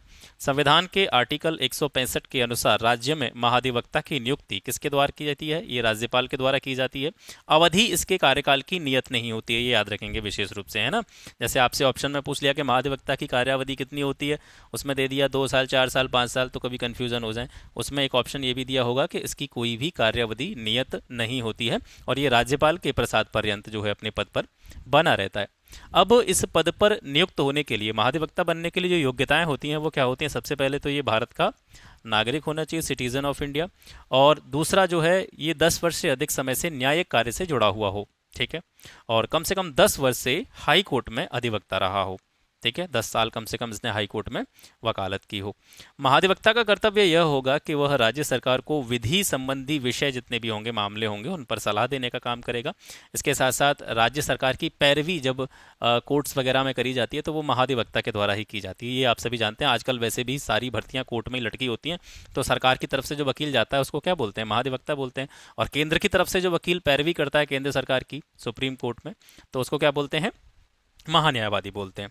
तो महाधिवक्ता का काम यह है कि राज्य सरकार को विधि संबंधी जो भी विषय हैं, मामले हैं, उन पर सलाह देने का काम करेगा और विधिक स्वरूप के ऐसे अन्य कर्तव्यों का पालन करेगा जो राज्यपाल समय समय पर उसको सौंपेगा। जो भी जिम्मेदारी राज्यपाल के द्वारा महाधिवक्ता को टाइम टाइम पर दी जाएगी उसका वो पालन करेगा। महाधिवक्ता राज्य का प्रमुख विधि अधिकारी होता है, प्रमुख कानूनी अधिकारी होता है। ठीक है, उत्तर प्रदेश की प्रशासनिक संरचना को देखते हैं। उत्तर प्रदेश में कुल मंडल कितने हैं सर, 18 मंडल हैं, ये पूछा गया है, कई बार पूछ लिया जाता है। जिलों की संख्या 75 है, तहसीलों की संख्या 350 है, 4 आर्थिक संभाग हैं, 915 नगर और नगरों के समूह हैं, 17 नगर निगम है। यहाँ पर 2-3 चीज़ें आपको थोड़ा सा याद रखना है। 8 मंडलों की संख्या, जिले आप सभी को पते होंगे, नगर निगम याद रखेंगे, आर्थिक संभागों की संख्या भी 4 है। विकास खंड यानी जो ब्लॉक्स हैं उनकी संख्या है 825। नगर पालिका परिषद 198 हैं। 439 नगर पंचायतें हैं। नगर पंचायत इंपॉर्टेंट है, ये पूछी जाती हैं कभी कभी। न्याय पंचायत 8135 हैं और ग्राम पंचायतों की संख्या 59,073 है। अब यहाँ पर देखते हैं जो मंडलों से जुड़े हुए क्वेश्चंस किस तरीके से पूछे जाते हैं कि जैसे अलग अलग मंडल हैं, 18 मंडल आपके हो गए, तो किस मंडल में सर्वाधिक जिले हैं। तो ऐसे जो है 5 मंडल हैं इन 18 मंडलों में से, जिनमें 4-4 जिले हैं। जैसे आपके वाराणसी हो गई, प्रयागराज हो गया, चित्रकूट धाम, देवी पाटन और बरेली। ये 5 मंडल ऐसे हैं जिनमें जनपदों की संख्या है 4-4। ठीक है, तो सारे जनपद अगर आप जो मंडलों के अंतर्गत आते हैं उनको याद नहीं कर पाएँ तो मैं बता रहा हूँ इसमें से कौन कौन सी चीज़ें आपको याद रखनी है। सबसे पहला काम तो आपका याद रखने का ये है कि आपको याद रखने के सबसे ज़्यादा जिले किस किस मंडल में हैं। तो ऐसे 3 जिले हैं, मैं 1 बाय 1 आपको बता रहा हूँ। लखनऊ, कानपुर और मेरठ, ये 3 मंडलों के नाम आप याद रखेंगे। लखनऊ, कानपुर और मेरठ, ये 3 मंडल ऐसे हैं जिनमें सर्वाधिक जिले हैं। 6-6 जिले इनके अंतर्गत आते हैं। लखनऊ के अंदर भी 6 हैं, कानपुर मंडल के अंतर्गत भी 6 जिले आते हैं, मेरठ मंडल के अंतर्गत भी 6 जिले आते हैं। लखनऊ मंडल के अंतर्गत कौन कौन से जिले आते हैं? लखनऊ, उन्नाव, रायबरेली, सीतापुर, हरदोई, लखीमपुर खीरी। कानपुर के अंतर्गत आते हैं कानपुर नगर, कानपुर देहात, इटावा, फर्रुखाबाद, कन्नौज और औरैया। और मेरठ के अंतर्गत आते हैं मेरठ, गाजियाबाद, बुलंदशहर, गौतम बुद्ध नगर, बागपत और हापुड़। अगर इसी चीज़ को आप मैप की सहायता से देखेंगे, यानी जब उत्तर प्रदेश का मैप आपके सामने रखा होगा और आप मंडलों के अंतर्गत जो जिले आ रहे हैं उनको देखेंगे, तो वहाँ पर आपको याद रखने में इससे बहुत ज़्यादा हेल्प मिलेगी। क्योंकि जैसे लखनऊ मंडल की हम बात कर रहे हैं तो लखनऊ के आसपास के ही जिले हैं, उन्नाव, रायबरेली, सीतापुर, हरदोई, लखीमपुर खीरी, ये सब लखनऊ के आसपास के निकटवर्ती जिले होंगे। ऐसे कानपुर के अंतर्गत जितने भी जिले आ रहे हैं, कानपुर नगर, कानपुर देहात, ये तो कानपुर ही हो गया, इटावा हो गया, फर्रुखाबाद, कन्नौज, औरैया, ये ज़्यादातर जिले ऐसे होंगे जो कानपुर के आसपास जो है आपको दिखाई देंगे मैप में। तो मैप की सहायता से इसको थोड़ा सा और समझने की कोशिश कीजिएगा अगर आपके पास मैप हो तो। वैसे बुक वगैरह जो आप खरीदते हैं उसमें उत्तर प्रदेश का मैप दिया होता है, तो उससे एक बार इसको देख लीजिएगा। तो पहला पॉइंट आपके लिए मंडलों से संबंधित याद रखने के लिए ये हो गया। पहला कि 18 मंडल हैं टोटल अपने, और लखनऊ, कानपुर, मेरठ ऐसे 3 मंडल हैं जिनमें सर्वाधिक जिले हैं। अब दूसरा किस तरीके से पूछा जाता है कि सबसे कम जिले किस किस मंडल में हैं। सबसे कम जिले किस किस मंडल में हैं, तो यहाँ पे आप देखेंगे ये जो आपके 5 जिले हैं, मिर्ज़ापुर, आजमगढ़, बस्ती, सहारनपुर, झांसी, ये 5 मंडल जो हैं इनमें सबसे कम जिले हैं। इनमें सभी में प्रत्येक में 3-3 जिले जो है आते हैं। ठीक है, चाहे मिर्ज़ापुर की बात करें, आजमगढ़ की बात करें, बस्ती, सहारनपुर, झांसी, इन सभी में 3-3 जिले जो है शामिल किए गए हैं। तो सबसे ज़्यादा जिलों वाले जो मंडल हैं वो आप याद रखेंगे, और सबसे कम जिलों वाले जो मंडल हैं उनके नाम भी आपको याद रखेंगे। अब यहाँ पर देखेंगे आप ये 2 जो मंडल दे रखे हैं, चित्रकूट धाम और देवी पाटन, इनको आप विशेष रूप से याद रखेंगे क्योंकि इनके मुख्यालय कई बार पूछे जाते हैं, जो कि इसमें दे भी रखे हैं। चित्रकूट धाम मंडल का मुख्यालय है बांदा और देवी पाटन मंडल का मुख्यालय है आपका गोंडा। दोनों के दोनों इंपॉर्टेंट हैं, याद रखिएगा। ठीक है, आगे बढ़ते हैं। नगर निगमों की संख्या कितनी है? 17 नगर निगम है, और सर्वाधिक जो नवीन नगर निगम है जो कि 2018 में घोषित किया गया था वो शाहजहांपुर है। सबसे पहला जो आपका नगर निगम है गोरखपुर। ठीक है, और इसके अलावा अयोध्या 2017 में इसको नगर निगम बनाया गया। मथुरा वृंदावन को भी 2017 में नगर निगम बनाया गया। यहाँ से जो प्रश्न पूछने की संभावना बनी रहती है वो किस तरीके का प्रश्न बनता है? सबसे पहला प्रश्न ये बनता है कि नगर निगमों की संख्या कितनी है, तो 17 आप याद रखेंगे। मंडल 18 हैं, नगर निगम 17 हैं, डिस्ट्रिक्ट 75 है ना। और नगर निगमों में से दूसरा क्वेश्चन जो पूछा जाता है वो ये पूछा जाता है कि सबसे नवीनतम नगर निगम कौन सा है। इसी तरीके से मंडलों में भी पूछ लिया जाता है कि सबसे नवीनतम मंडल कौन सा है ना। तो इस तरीके से चीज़ों को आप याद रखेंगे। यहाँ पर नगर निगमों की बात हो रही है, सबसे नवीनतम नगर निगम जो है वो शाहजहांपुर है। अप्रैल 2018 में ये जो है घोषित किया गया था। अब जैसे जिले हैं हमारे उत्तर प्रदेश में 75 जिले हैं, है ना, और जिलों के मुख्यालय भी होते हैं। ज़्यादातर जिलों के जो मुख्यालय हैं वे जिलों के नाम से ही जाने जाते हैं। ठीक है, लेकिन कुछ जिले ऐसे भी हैं जिनके मुख्यालय उस जिले के नाम से अलग हैं। तो यहाँ से जो है प्रश्न काफ़ी बार पूछा गया है। जैसे मैं एक उदाहरण लूँ यहाँ से, तो सोनभद्र जिले का जो मुख्यालय है वो रॉबर्ट्सगंज है। ये काफ़ी बार आपको एग्जाम्स में देखने को मिला होगा अगर आपने प्रीवियस ईयर क्वेश्चंस लगाए होंगे। या कानपुर देहात की बात करें, अकबरपुर माती जो है इसका हेड ऑफिस है, मुख्यालय है, ये भी कई बार पूछा गया है ना। तो ये कुछ ऐसे ज़िले हैं जिनके जो मुख्यालय हैं वो ज़िले के नाम से अलग हैं। ज़्यादातर ज़िलों के जो कह सकते हैं आप मुख्यालय हैं वे ज़िलों के नाम से ही हैं। जैसे यहाँ पर मैं उदाहरण लूँ, आगरा। आगरा ज़िले का मुख्यालय क्या है? आगरा है ना। ये मेरा बताने का मतलब है, आगरा ज़िले का मुख्यालय कहाँ है? आगरा में ही है। तो ज़्यादातर ज़िले 75 में से ऐसे हैं जिनके मुख्यालय जो हैं वो उसी ज़िले में पड़ते हैं या उसी ज़िले के नाम से जाने जाते हैं। ये ऐसे ज़िले हैं जिनके मुख्यालय उस ज़िले के नाम से अलग हैं। संत कबीर नगर का जो मुख्यालय है खलीलाबाद है, गौतम बुद्ध नगर का मुख्यालय नोएडा है, और कौशाम्बी का मुख्यालय मझनपुर है। कुशीनगर, ये पूछा गया है, याद रखेंगे, पडरौना। कुशीनगर का मुख्यालय पडरौना है। सिद्धार्थ नगर की बात करेंगे तो नवगढ़। सोनभद्र का मुख्यालय जो रॉबर्ट्सगंज है, ये भी पूछा गया है। कानपुर देहात का मुख्यालय अकबरपुर माती है, ये भी सर पूछा गया है। अमेठी, अमेठी का मुख्यालय गौरीगंज है। जालौन का मुख्यालय उरई है, ये भी सर पूछा गया है। फर्रुखाबाद का मुख्यालय फतेहगढ़ है। अंबेडकर नगर का मुख्यालय अकबरपुर है, और संभल का मुख्यालय जो है वो बहजोई शहर है। तो इस तरीके से जो जो मैंने बताए हैं कि जो जो पूछे गए हैं वे इंपॉर्टेंट हैं, उनको विशेष रूप से आप याद रखेंगे। अब इसके बाद में बात करते हैं उत्तर प्रदेश पंचायती राज प्रणाली के बारे में। पंचायती राज प्रणाली मतलब स्थानीय स्वशासन, लोकल गवर्नेंस। पंचायती राज व्यवस्था उत्तर प्रदेश में ग्राम पंचायत, क्षेत्र पंचायत और जिला पंचायत आते हैं। त्रिस्तरीय पंचायती राज व्यवस्था है हमारे यहाँ, ये आप सभी जानते हैं। यह व्यवस्था आम ग्रामीण जनता की लोकतंत्र में प्रभावी भागीदारी का सशक्त माध्यम है। इसका मतलब क्या है कि यहाँ पर बात की जाती है किसकी? विकेंद्रीकरण की, डिसेंट्रलाइजेशन की। यानी शक्तियाँ एक ही जगह पर केंद्रित नहीं होनी चाहिए। एक ही व्यक्ति के हाथ में सारी के सारी पावर्स, या एक ही निकाय के हाथ में सारी की सारी शक्तियाँ नहीं होनी चाहिए। इसी वजह से शक्तियों का क्या किया गया? विभाजन किया गया, विकेंद्रीकरण किया जाए। केंद्रीकरण का मतलब है कि सारी की सारी पावर्स एक ही जगह पर केंद्रित हैं, सेंट्रलाइज हैं। और विकेंद्रीकरण का मतलब है डिसेंट्रलाइजेशन, मतलब एक जगह पर जो शक्तियां हैं उनका अलग अलग जगह पर या अलग अलग डिपार्टमेंट में डिवीज़न या उसका बंटवारा। तो उसी से जुड़ा हुआ है ये आपका लोकल सेल्फ गवर्नेंस, स्थानीय स्वशासन की बात जो हम कर रहे हैं। तो 73वें संविधान संशोधन के द्वारा एक सुनियोजित पंचायती राज व्यवस्था स्थापित करने का मार्ग प्रशस्त किया गया था। 73वां और 74वां संविधान संशोधन जो है ये किससे संबंधित है? लोकल सेल्फ गवर्नेंस से संबंधित है। 73वां ग्रामीण क्षेत्रों में जो पंचायती राज प्रणाली है उससे रिलेटेड है। 74वां संविधान संशोधन जो है वो नगरीय स्थानीय स्वशासन से जुड़ा हुआ है।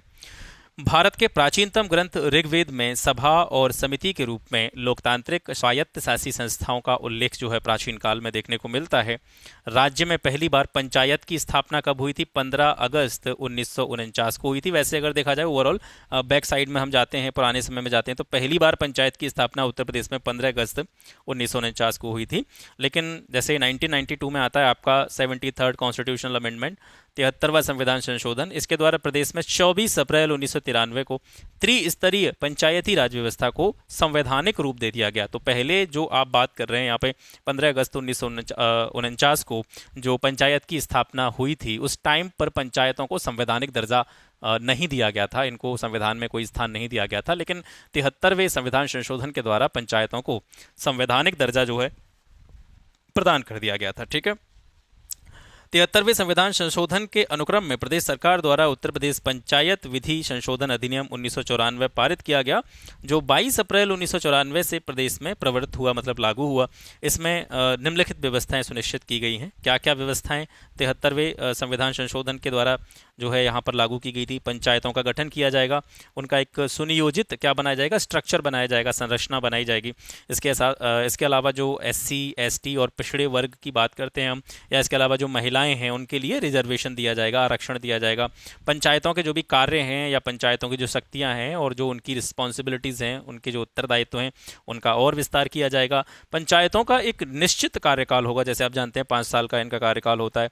और राज्य के एक अलग से निर्वाचन आयोग का गठन किया जाएगा और राज्य वित्त आयोग की स्थापना की जाएगी। ये सारे प्रावधान जो है वो 73वें संविधान संशोधन के द्वारा किए गए थे। संविधान और राज्य के पंचायती राज अधिनियमों में किए गए प्रावधानों के अनुसार प्रदेश में 23 अप्रैल 1994 को अधिसूचना के द्वारा राज्य निर्वाचन आयोग की स्थापना की गई है। तो ये 23 अप्रैल 1994 की तिथि याद रखेंगे। ये पूछी जाती है किसके संबंध में? राज्य निर्वाचन आयोग के संबंध में। किसकी स्थापना कब हुई थी? 23 अप्रैल 1994 में। भारतीय संविधान में आर्टिकल 40 के तहत अनुच्छेद 40 के तहत राज्यों को पंचायतों की स्थापना के लिए आवश्यक कदम उठाने का निर्देश दिया गया। बहुत ही इंपॉर्टेंट आर्टिकल है आर्टिकल 40, याद रखें, काफ़ी बार पूछा गया है। पंचायतों को अधिक सक्षम बनाने के लिए, अधिक सुदृढ़ बनाने के लिए भारतीय संविधान की 11वीं अनुसूची में विभिन्न कार्यों को पंचायतों को हस्तांतरित किया गया है।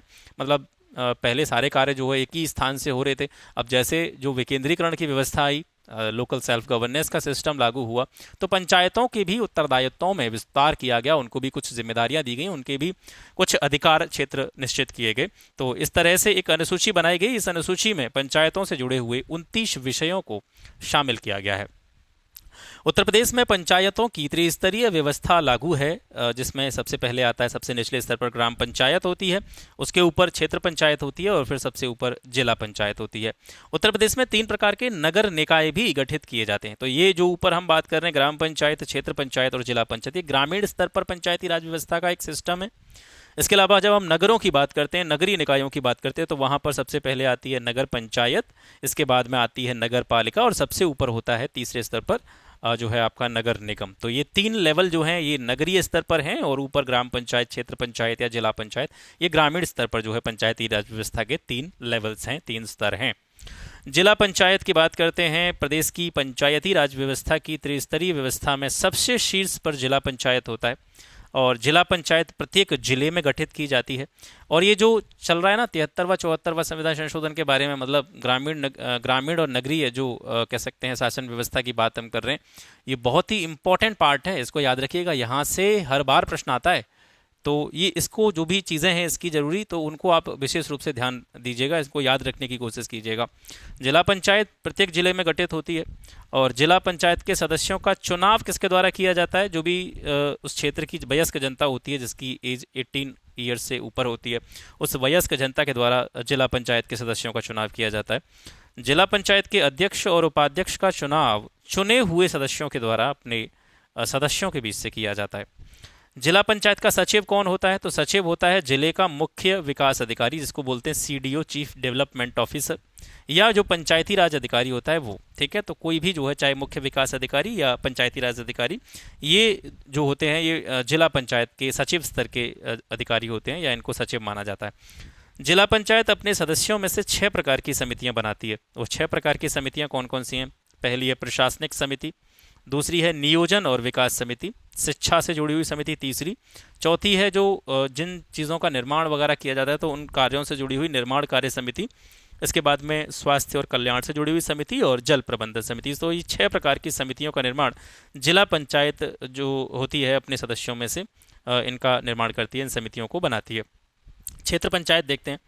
क्षेत्र पंचायत में अगर बात करें तो ये द्वितीय स्तर पर आती है, ठीक है, त्रिस्तरीय व्यवस्था में। और प्रत्येक क्षेत्र पंचायत में एक प्रमुख होता है, एक उप प्रमुख होता है और कुछ अन्य सदस्य होते हैं। सदस्यों का चुनाव किस तरीके से किया जाता है? क्षेत्र पंचायत की बात कर रहे हैं। क्षेत्र पंचायत के सदस्यों का चुनाव होता है प्रत्यक्ष रूप से मतदाताओं के द्वारा, वोटर्स के द्वारा। प्रमुख और उप प्रमुख का चुनाव जो भी चुने गए सदस्य होते हैं अपने सदस्यों के बीच से करते हैं। क्षेत्र पंचायत का सचिव कौन होता है? ये खंड विकास अधिकारी होता है, बीडीओ। ये दोनों पॉइंट याद रखेंगे। जिला पंचायत का सचिव कौन होता है? या तो सीडीओ, मुख्य विकास अधिकारी, या पंचायती राज अधिकारी। और क्षेत्र पंचायत का सेक्रेटरी सचिव कौन होता है? ये खंड विकास अधिकारी होता है, ब्लॉक डेवलपमेंट ऑफिसर, बीडीओ जिसको कहते हैं। ग्राम पंचायत की बात करते हैं। त्रिस्तरीय व्यवस्था में सबसे निचले स्तर पर ग्राम पंचायत आती है, ठीक है, तो ये क्रम भी आपको याद रखना है। सबसे पहले ग्राम पंचायत, उसके बाद में क्षेत्र पंचायत और सबसे सर्वोच्च स्तर पर त्रिस्तरीय पंचायती राज व्यवस्था में आती है जिला पंचायत। त्रिस्तरीय व्यवस्था में सबसे निचले स्तर पर ग्राम पंचायत होती है। ग्राम पंचायत का अध्यक्ष कौन होता है? प्रधान होता है, गांवों में आपको पता है, जिनका चुनाव प्रत्यक्ष रूप से ग्राम सभा जो होती है उसके 18 वर्ष से या 18 वर्ष से अधिक आयु के जितने भी वोटर्स होते हैं, मतदाता होते हैं, उनके द्वारा किया जाता है। ग्राम पंचायत का प्रधान चुने जाने के लिए जो न्यूनतम आयु सीमा है वो 21 वर्ष है। 21 वर्ष का मतलब न्यूनतम आयु धारण करने वाला कोई भी व्यक्ति प्रधान के लिए जो है चुनाव लड़ सकता है। पंचायतों में मतदाता बनने के लिए न्यूनतम आयु सीमा, वोटर्स की जो आयु है उसकी बात कर रहे हैं, 18 साल होती है। मिनिमम 18 ईयर्स जो है आयु होनी चाहिए पंचायतों के चुनाव के लिए। ग्राम पंचायतों के सदस्यों की संख्या का निर्धारण जनसंख्या के आधार पर किया जाता है। ये इंपॉर्टेंट है, इसको याद रखेंगे।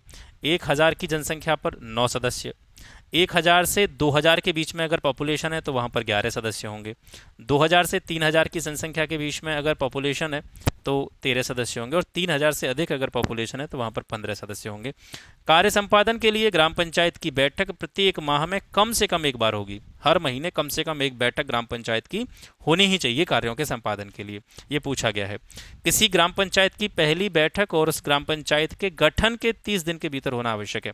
यानी ग्राम पंचायत का गठन हो गया, प्रधान चुन लिया गया, अब उसके चुने जाने के 30 दिन के अंतर्गत पहली बैठक हो जानी चाहिए। लेकिन ये बैठकें कितनी होती हैं, इसकी वास्तविकता आप सभी लोगों को भी पता है, क्योंकि आप में से मैक्सिमम लोग जो होंगे ग्रामीण पृष्ठभूमि से होंगे।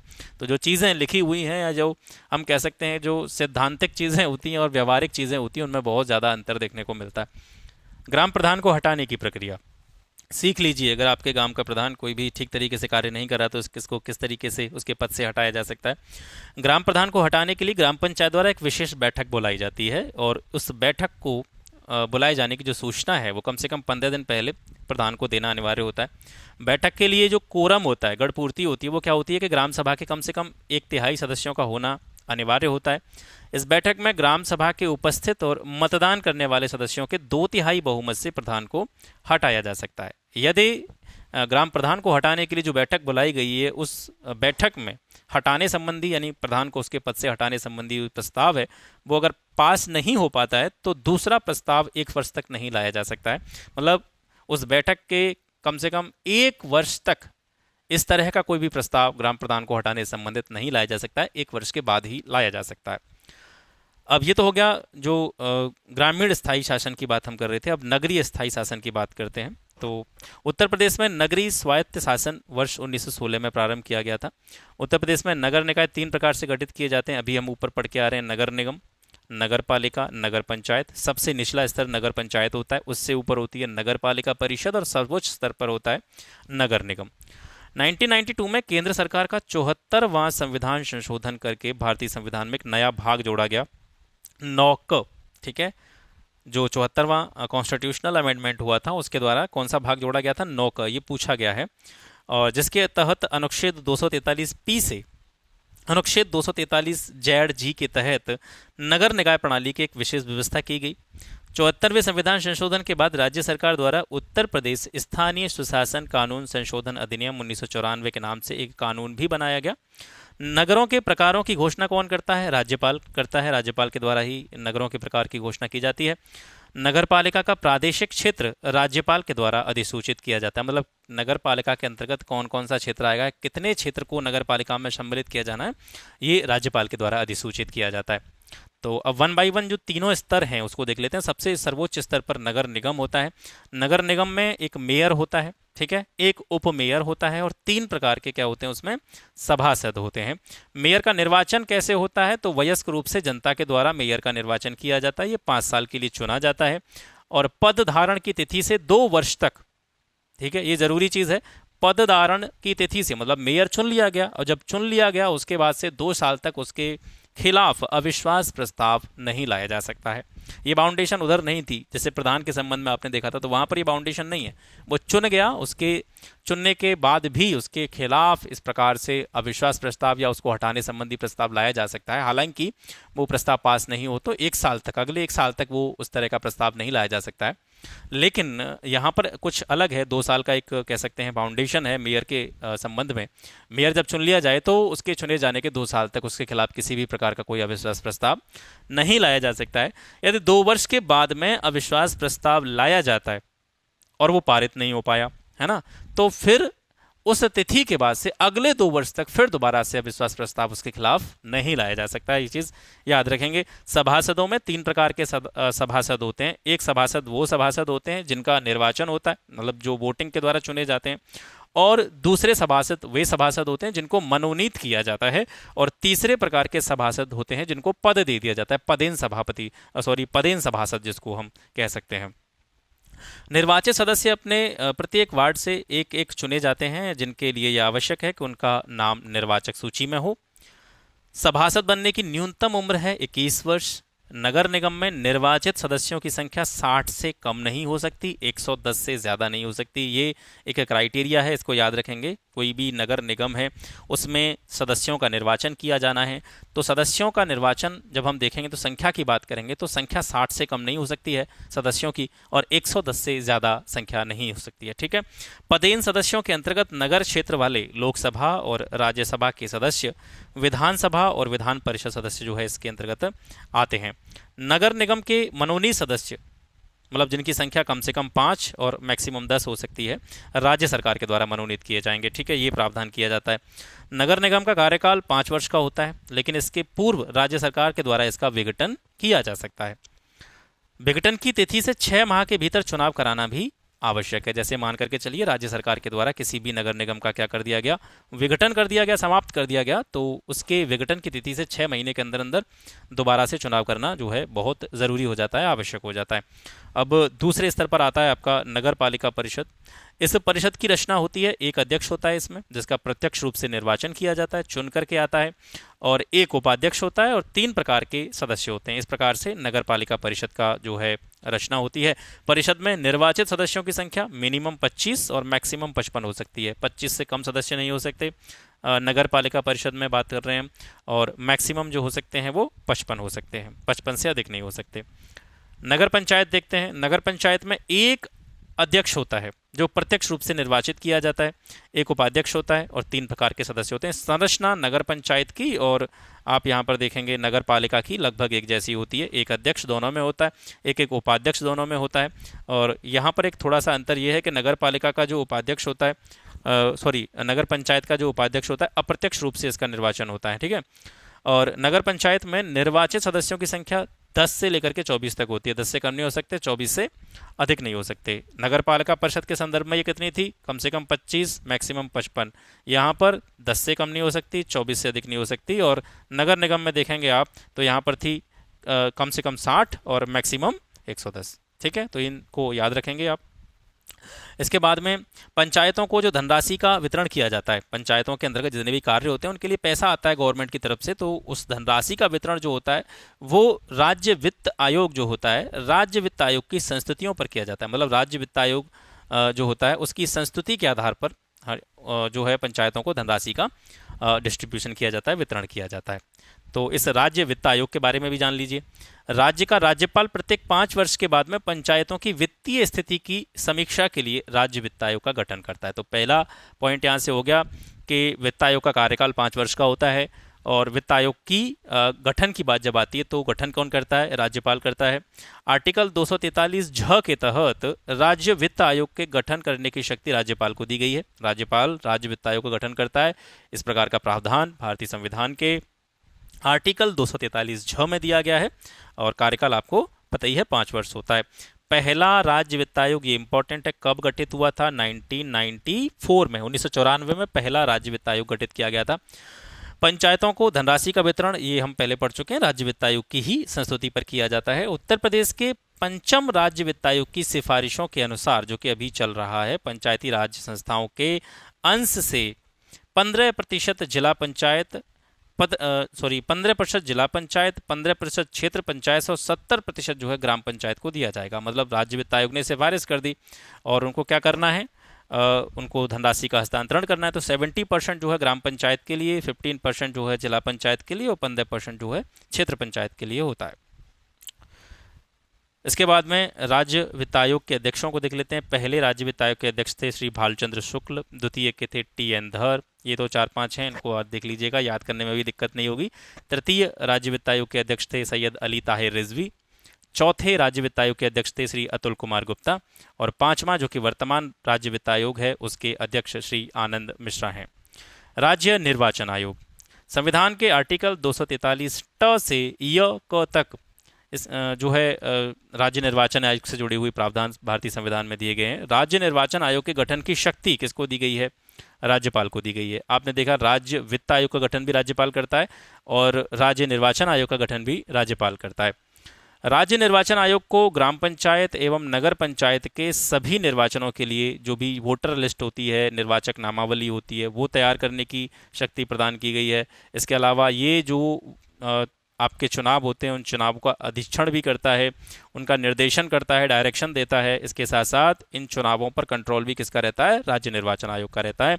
उत्तर प्रदेश राज्य निर्वाचन आयुक्त वर्तमान में कौन है? मनोज कुमार हैं। ठीक है, यहाँ पर जो है ये दे रखा था, ये राज्य वित्त आयोग के अध्यक्ष की बात की जा रही थी। ठीक है, कंफ्यूज मत होइएगा, ये राज्य वित्त आयोग के अध्यक्ष थे और यहाँ पर जो मनोज कुमार की बात कर रहे हैं ये निर्वाचन आयुक्त हैं। न्यायपालिका की बात करते हैं। उत्तर प्रदेश के उच्च न्यायालय की मुख्य पीठ इलाहाबाद में है। ठीक है, और इसकी जो एक खंडपीठ है वो लखनऊ में है। उत्तर प्रदेश में उच्च न्यायालय की स्थापना कब की गई थी? 1866 में की गई थी, लेकिन ये सबसे पहले कहाँ पे की गई थी? आगरा में। अभी जैसे हमारा उच्च न्यायालय जो उत्तर प्रदेश का, वो कहाँ पे? इलाहाबाद में है, जिसकी खंडपीठ लखनऊ में है। सबसे पहले जो इसकी स्थापना हुई थी आगरा में हुई थी 1866 में। 1869 में इसे इलाहाबाद, वर्तमान में जो प्रयागराज है वहाँ पर ट्रांसफर कर दिया गया, स्थानांतरित कर दिया गया। इलाहाबाद उच्च न्यायालय में न्यायाधीशों की स्वीकृत संख्या 160 है, मतलब 160 न्यायाधीश जो है इसमें हो सकते हैं, स्वीकृत संख्या है, जो देश के अन्य किसी हाई कोर्ट से ज़्यादा है। यानी सबसे ज़्यादा स्वीकृत न्यायाधीशों की संख्या किस हाई कोर्ट में है? इलाहाबाद हाई कोर्ट में है। उच्च न्यायालय के न्यायाधीशों की नियुक्ति किसके द्वारा की जाती है? राष्ट्रपति के द्वारा की जाती है। ठीक है, हाई कोर्ट के जो न्यायाधीश हैं, जजेज हैं, वो राष्ट्रपति के द्वारा नियुक्त होते हैं। उच्च न्यायालय के मुख्य न्यायाधीश की नियुक्ति, चीफ जस्टिस की नियुक्ति जो है, राज्यपाल के परामर्श से और अन्य न्यायाधीशों की नियुक्ति हेतु उच्च न्यायालय के मुख्य न्यायाधीश से भी परामर्श लिया जाता है। नियुक्ति करता राष्ट्रपति ही है, लेकिन जब मुख्य न्यायाधीश की नियुक्ति की जाएगी या अन्य जजेस की नियुक्ति की जाएगी तो उनकी नियुक्ति के संदर्भ में सलाह ली जा सकती है। किस किस से सलाह ली जा सकती है? राज्यपाल से ली जा सकती है। इसके अलावा हाई कोर्ट से भी सलाह ली जा सकती है, परामर्श लिया जा सकता है। लेकिन याद रखेंगे कि नियुक्ति राष्ट्रपति के द्वारा ही की जाती है। उत्तर प्रदेश में न्यायिक सेवा दो भागों में बटी है। पहला है उत्तर प्रदेश सिविल न्यायिक सेवा और दूसरा है उत्तर प्रदेश उच्च न्यायिक सेवा। उत्तर प्रदेश सिविल सर्विस के अंतर्गत, सिविल न्यायिक सेवा के अंतर्गत मुंसिफ, मजिस्ट्रेट और लघुबात न्यायाधीश आते हैं, जबकि उच्च न्यायिक सेवा के अंतर्गत आते हैं सिविल और सेशन जज, जिन्हें वर्तमान में एडिशनल डिस्ट्रिक्ट सेशन जज भी कहते हैं। प्रदेश के जिलों में जिला तथा सत्र न्यायाधीश, अतिरिक्त जिला तथा सत्र न्यायाधीश, सिविल जज, लघुबाद न्यायाधीश और सिविल जज के जो जूनियर डिवीजन के होते हैं उनके न्यायालय जो है उत्तर प्रदेश में स्थापित किए गए हैं। जिले स्तर के सभी न्यायालयों पर हाई कोर्ट का कंट्रोल रहता है, हाई कोर्ट का नियंत्रण रहता है। अब यहाँ पर एक स्ट्रक्चर देख लीजिए। सबसे ऊपर हो गया, राज्य स्तर की बात कर रहे हैं, उच्च न्यायालय। ठीक है, उच्च न्यायालय के नीचे होते हैं अधीनस्थ न्यायालय, सबॉर्डिनेट कोर्ट्स। इसमें कौन कौन से कोर्ट्स आते हैं तो ये अलग अलग दे रखे हैं, जैसे जिला और सत्र न्यायालय आ जाते हैं। ठीक है, इसमें सिविल जज आ जाएंगे, लघुबाद न्यायाधीश आ जाएंगे, छोटे छोटे मामलों की सुनवाई जो करते हैं। मुख्य न्यायिक मजिस्ट्रेट आता है, मुख्य मेट्रोपॉलिटन मजिस्ट्रेट आता है, जो 10 लाखी नगर होते हैं, बड़े शहर होते हैं। ठीक है, उनका जो मजिस्ट्रेट होता है उसको मुख्य मेट्रोपॉलिटन मजिस्ट्रेट कहते हैं। अपर मुख्य न्यायिक मजिस्ट्रेट, अपर मुख्य मेट्रोपॉलिटन मजिस्ट्रेट, ये सारे जो हैं इस कैटेगरी में आते हैं। इसके अलावा विशिष्ट न्यायालय, पारिवारिक न्यायालय जो हैं ये भी जो है अधीनस्थ न्यायालयों के अंतर्गत आते हैं। तो ये सारे जो नाम आपको दिख रहे हैं ये अधीनस्थ न्यायालय हैं, सबॉर्डिनेट कोर्ट्स हैं। लोक अदालत, ये इंपॉर्टेंट है। 42वें संविधान संशोधन द्वारा वर्ष 1976 में भारतीय संविधान में आर्टिकल 39 का जोड़ा गया और इसे जोड़कर समाज के जो कमजोर वर्ग हैं उनके लिए समान न्याय और निःशुल्क विधिक सहायता का प्रावधान किया गया। ठीक है, ये किस संविधान संशोधन के द्वारा किया गया था? 42nd कॉन्स्टिट्यूशनल अमेंडमेंट 1976 के द्वारा। तो इसको याद रखेंगे, पहला ही जो पॉइंट है बहुत इंपॉर्टेंट है, काफ़ी बार ये एग्जाम्स में देखने को मिल जाता है। राज्य सरकार के द्वारा वर्ष 1987 में उत्तर प्रदेश राज्य विधिक सेवा प्राधिकरण अधिनियम 1987 पारित किया गया।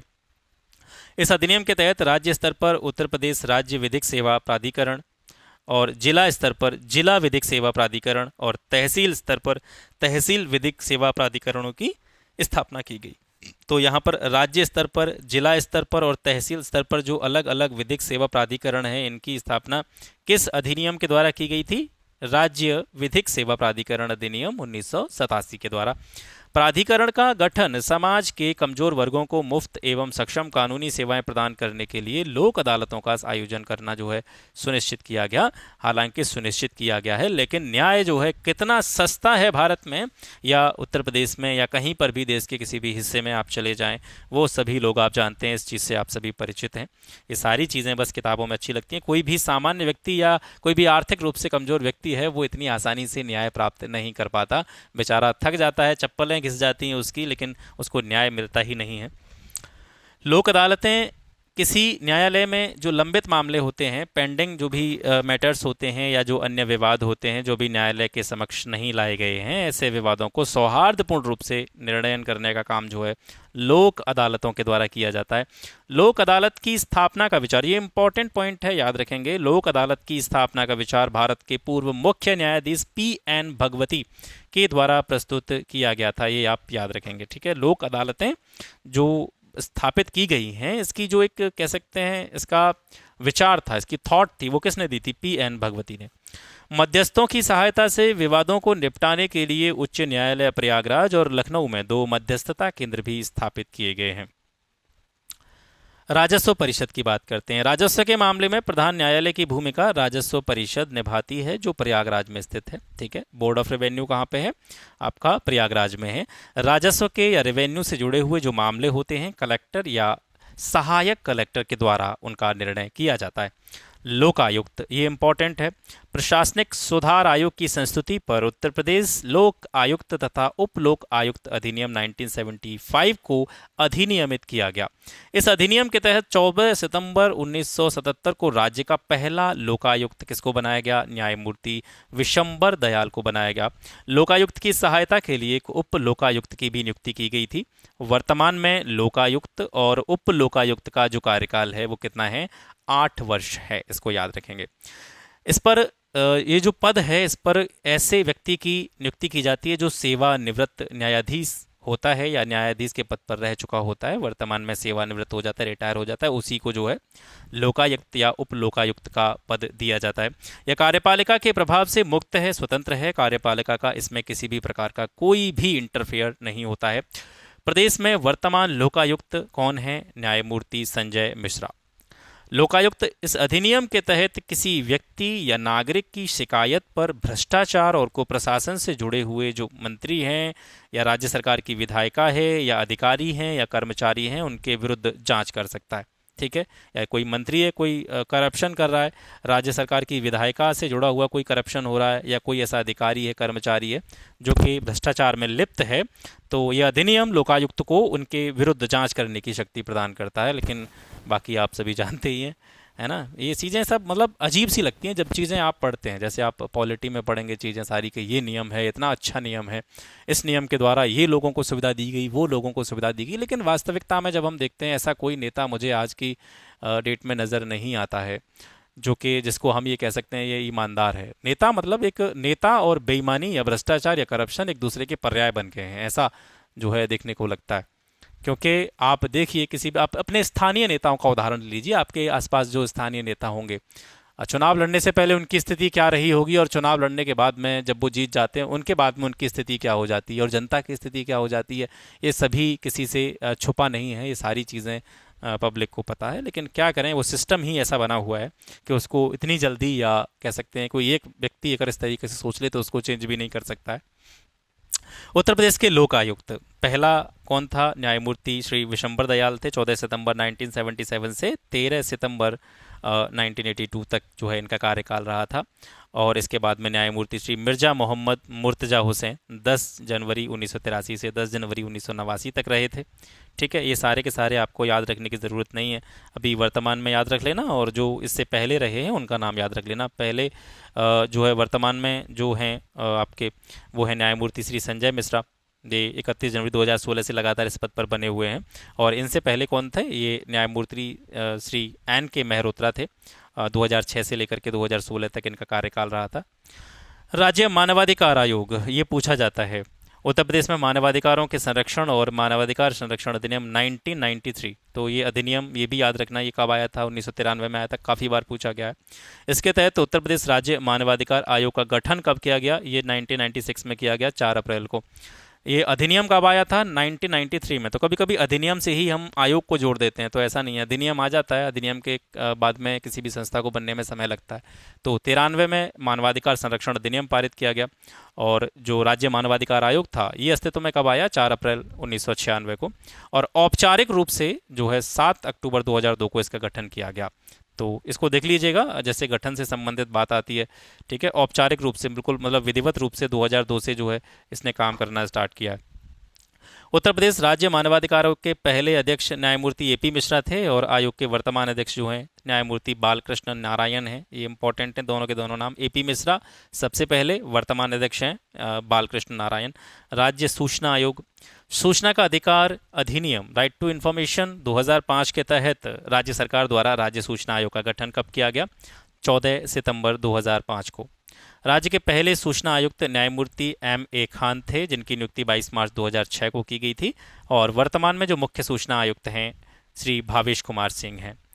राज्य सूचना आयोग की पुनर्नियुक्ति की पात्रता नहीं होती। एक बार जो व्यक्ति राज्य सूचना आयुक्त के पद पर नियुक्त हो गया, उसके बाद में दोबारा से उसको इस पद पर नियुक्ति नहीं दी जाती है। तो इस तरीके से हम कह सकते हैं कि उसकी पुनर्नियुक्ति की पात्रता नहीं होती है।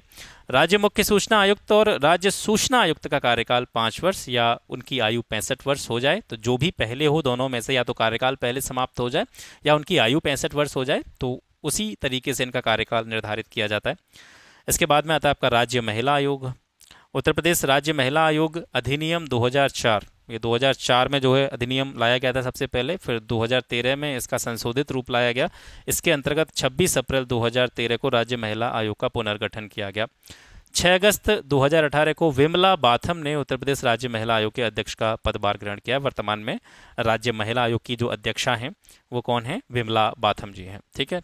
कारागार प्रशासन और सुधार, वर्तमान में राज्य में 5 केंद्रीय कारागार कार्यरत हैं। मतलब केंद्रीय जेल जो होती हैं, सेंट्रल जेल, वो 5 हैं उत्तर प्रदेश में।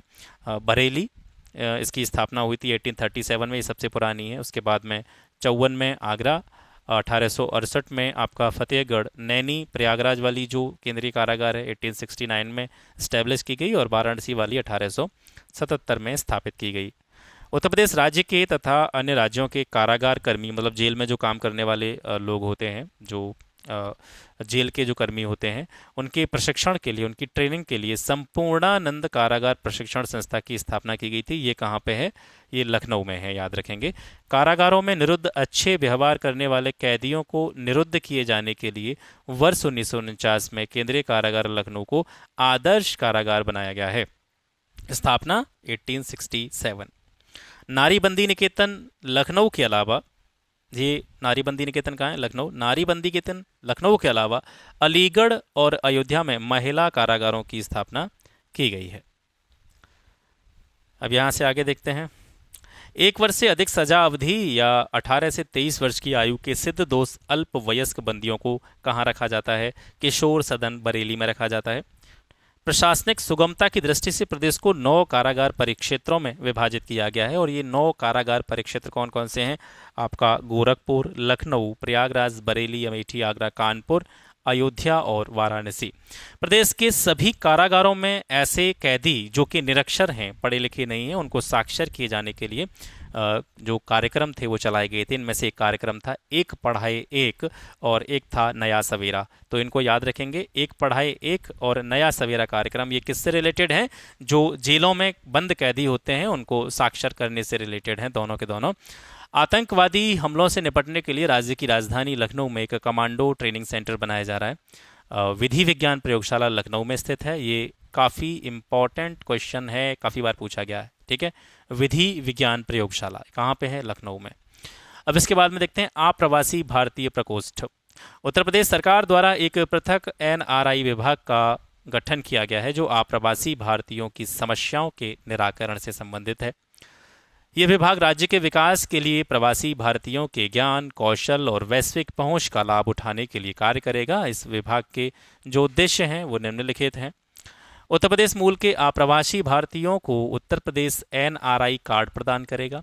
इसके अलावा आप्रवासी भारतीयों द्वारा किए गए उल्लेखनीय कार्य के लिए उन्हें उत्तर प्रदेश एनआरआई सम्मान प्रदान करेगा। इसके अलावा Uttar Pradesh migrate resource centre की स्थापना भी इनके लिए लखनऊ में की गई है, जिसमें कि जो आप्रवासी भारतीय होते हैं उनसे जुड़े हुए जो संसाधन हैं उनसे जुड़ा हुआ ये केंद्र है, सेंटर है। राजनैतिक पेंशन 6 अगस्त 1975 से पेंशन अनुदान हेतु पेंशन नियमावली प्रख्यापित की गई है। स्वतंत्रता संग्राम सेनानी कल्याण परिषद की स्थापना हुई थी 1973 में। इसके पदेन अध्यक्ष राज्य के जो सीएम होते हैं, मुख्यमंत्री होते हैं, वो होते हैं। और 1976-77 में उत्तर प्रदेश स्वतंत्रता सेनानी कल्याण संस्थान की स्थापना भी जो है लखनऊ में ही की गई थी। राज्य की राजधानी लखनऊ में एक सेवा सदन की स्थापना भी की गई है, जो प्रदेश के वृद्ध और निराश्रित स्वतंत्रता संग्राम सेनानियों के लिए आवास और भोजन की व्यवस्था सुलभ कराती है। तो ये आज का सेशन हो गया। अब इस टॉपिक से, जो कि पूरी राजनीतिक कह सकते हैं व्यवस्था है, प्रशासनिक व्यवस्था है, उससे जुड़े हुए ऐसे प्रश्न जो गत वर्षों की परीक्षाओं में पूछे गए हैं उनको एक बार नज़र डाल लेते हैं। उत्तर प्रदेश वित्त निगम का मुख्यालय कहाँ पे स्थित है? ये कानपुर में स्थित है। उत्तर प्रदेश में मूल्य वर्धित कर, जिसको वैट कहा जाता था, अब तो ये समाप्त हो गया है, वैल्यू एडेड टैक्स इसको कहते थे। तो ये वैल्यू एडेड टैक्स 1 जनवरी 2008 से लागू हुआ था यूपी में। उत्तर प्रदेश में मान्यता प्राप्त स्टॉक एक्सचेंज कहाँ पे है? तो ये कानपुर में है।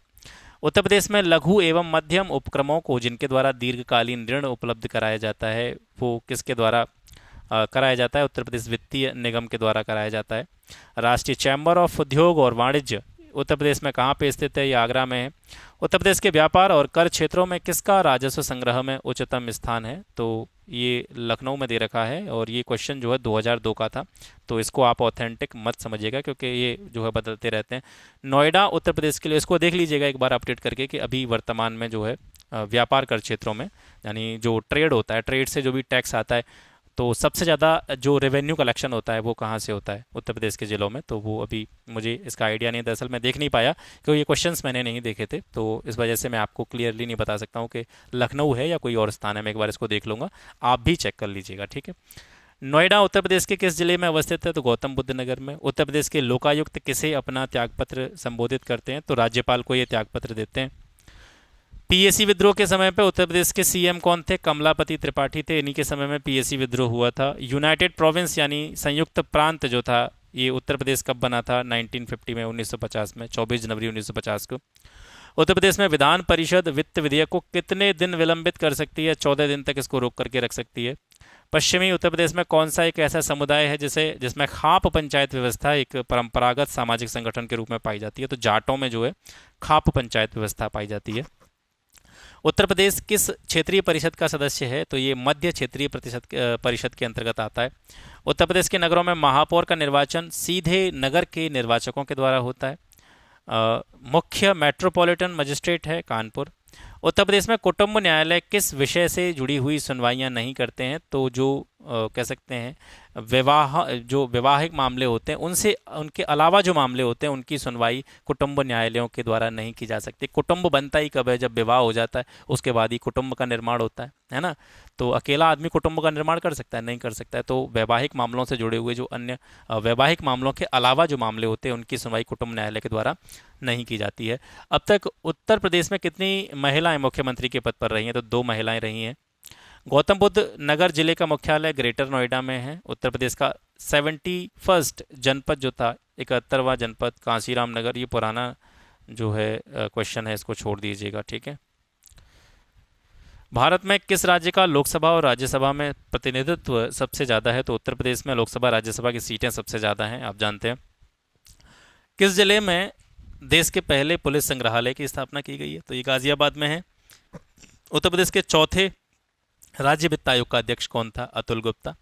उत्तर प्रदेश के पहले, देखो मैं बता रहा था आपको वित्त आयोग के, क्योंकि वो अब 5वां चल रहा है तो 4-5 ही तो हैं, वो चारों पांचों नाम आप याद कर लीजिएगा, जिसमें चौथे का पूछ लिया गया था। हालांकि ये चौथे का तब पूछा गया था जब ये चौथा चल रहा था, उस टाइम पे पूछा गया था। अभी 5वां चल रहा है तो 5वां पूछा जा सकता है, याद रखिएगा। उत्तर प्रदेश के पहले राज्यपाल थे सरोजनी नायडू, ठीक है, महिला राज्यपाल भी यही थी। उत्तर प्रदेश की लोकायुक्त की पद धारण अवधि कितनी है? कितना कार्यकाल होता है? 8 वर्ष होता है। उत्तर प्रदेश में लोकायुक्त की नियुक्ति किसके द्वारा की जाती है? तो राज्यपाल के द्वारा की जाती है, ठीक है। उर्दू को द्वितीय राजभाषा घोषित कब किया गया था? तो 1989 में। बहुत सारे क्वेश्चन ऐसे हैं जो रिपीट हो रहे हैं, मतलब पहले रिपीट का मतलब है कि पहले हम उनको पढ़ चुके हैं, तो ये रिवीजन आपका होता जाएगा, इसको देख लीजिएगा। उत्तर प्रदेश में विधानमंडल के दो सदन, ठीक है, कब अस्तित्व में आए थे? 1937 में द्विसदनीय व्यवस्था उत्तर प्रदेश में स्थापित की गई थी। संयुक्त प्रांत से उत्तर प्रदेश के रूप में नाम बदलने के बाद में उत्तर प्रदेश का पहला राज्यपाल कौन था? तो ये थे आपके साहब होरमास जी फिरोजशाह मोदी, ये थे। यानी जब उत्तर प्रदेश नाम बन गया था, पहले यूनाइटेड प्रोविंस था, यूनाइटेड प्रोविंस के बाद में जब उत्तर प्रदेश बना, उत्तर प्रदेश के नाम से इसको जाना गया, तो उस टाइम पर पहले राज्यपाल होरमास जी फिरोजशाह मोदी थे। उत्तर प्रदेश की पहली महिला मुख्यमंत्री सुचेता कृपलानी थी, और दो ही मुख्यमंत्री रही हैं महिला, आप जानते ही हैं, सुचेता कृपलानी और मायावती। किसने उत्तर प्रदेश राज्य के राज्यपाल का पदभार कभी नहीं संभाला? तो ये जो है ऑप्शन के हिसाब से दे रखा है, जिस टाइम पे पूछा होगा तो ऑप्शन भी दे रखे होंगे, तो इस प्रश्न का जो है कोई औचित्य नहीं बनता है। उत्तर प्रदेश राज्य में किस लोकायुक्त का कार्यकाल सबसे ज़्यादा रहा है? तो न्यायमूर्ति एन के मेहरोत्रा, इनका कार्यकाल सर्वाधिक रहा है। राम नाईक ने किस वर्ष उत्तर प्रदेश के राज्यपाल के रूप में शपथ ली थी? तो ये 2014 में इन्होंने शपथ ली थी राम नाईक ने। कौन सी भाषा उत्तर प्रदेश की दो राजभाषाओं में से एक है? तो दो ही राजभाषाएं हैं, हिंदी उर्दू। आप जानते हैं 1989 में उर्दू को द्वितीय राजभाषा का दर्जा दिया गया था। संयुक्त प्रांत या यूनाइटेड प्रोविंस कब उत्तर प्रदेश बना था? 1950 में बना था। ये भी जो क्वेश्चन है आपका, ये भी जो है ऑप्शन के हिसाब से ही टैकल इसको कर सकते हैं, तो इसका भी कोई औचित्य नहीं है। हालांकि मैंने जो एनसीआर क्षेत्र आता है, राष्ट्रीय राजधानी क्षेत्र आता है, नेशनल कैपिटल रीजन, तो उसके अंतर्गत यूपी के कौन कौन से जिले आते हैं तो मैं आपको पहले बता चुका हूँ, वहाँ से उसको देख लीजिएगा। स्वतंत्र भारत में उत्तर प्रदेश के पहले विधानसभा अध्यक्ष कौन थे? पुरुषोत्तम दास टंडन। पहला लोकायुक्त कौन था? विशंबर दयाल। ये सारी चीज़ें हम पढ़ते चले आ रहे हैं। उत्तर प्रदेश लोक सेवा न्यायाधिकरण किस वर्ष स्थापित हुआ था? तो 1976 में।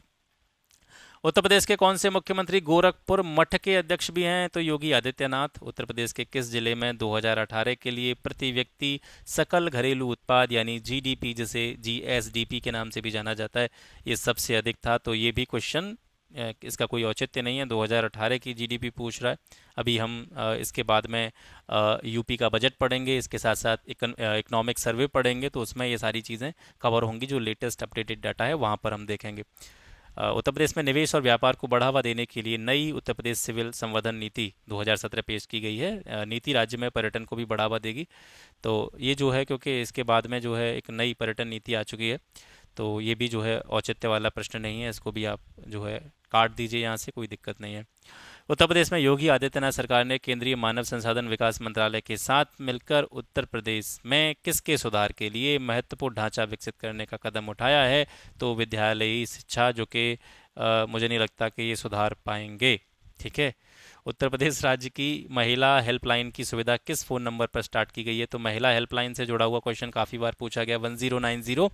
उत्तर प्रदेश ग्राम आबादी अधिनियम किस वर्ष में पारित किया गया था? 1947 में। उत्तर प्रदेश की पहली महिला राज्यपाल श्रीमती सरोजनी नायडू ने किस अवधि के दौरान कार्यभार संभाला था? तो ये 1947 से लेकर के 1949 तक प्रदेश की राज्यपाल रही थी। डॉक्टर भीमराव अंबेडकर पुलिस अकादमी उत्तर प्रदेश में कहाँ पे है? तो ये मुरादाबाद में है। संयुक्त प्रांत का नाम उत्तर प्रदेश में बदलने के बाद में इसके पहले राज्यपाल, ये फिर रिपीट हुआ है, सर होरमस जी फिरोजशाह मोदी थे। उत्तर प्रदेश में वर्तमान मुख्यमंत्री योगी आदित्यनाथ किस संप्रदाय से संबंधित हैं? ये नाथ संप्रदाय को मानते हैं साहब। किस जिले को राष्ट्रीय राजधानी क्षेत्र एनसीआर के 23वें जिले के रूप में शामिल किया गया है? तो ये 23वां जिला था शामली। उत्तर प्रदेश में वर्ष किस वर्ष सभी सरकारी कार्यों के लिए हिंदी का प्रयोग करना कानूनी तौर पर अनिवार्य कर दिया गया? पहले हम पढ़ चुके हैं इसके बारे में, 1968 में हिंदी जो है कंपलसरी कर दी गई थी सभी सरकारी कार्यों के लिए। उत्तर प्रदेश के लोकायुक्त भ्रष्टाचार विरोधी प्राधिकरण का पद किस वर्ष सृजित किया गया? 1975 में। वर्तमान में प्रदेश की राज्यपाल कौन है? तो आनंदीबेन पटेल हैं, ठीक है।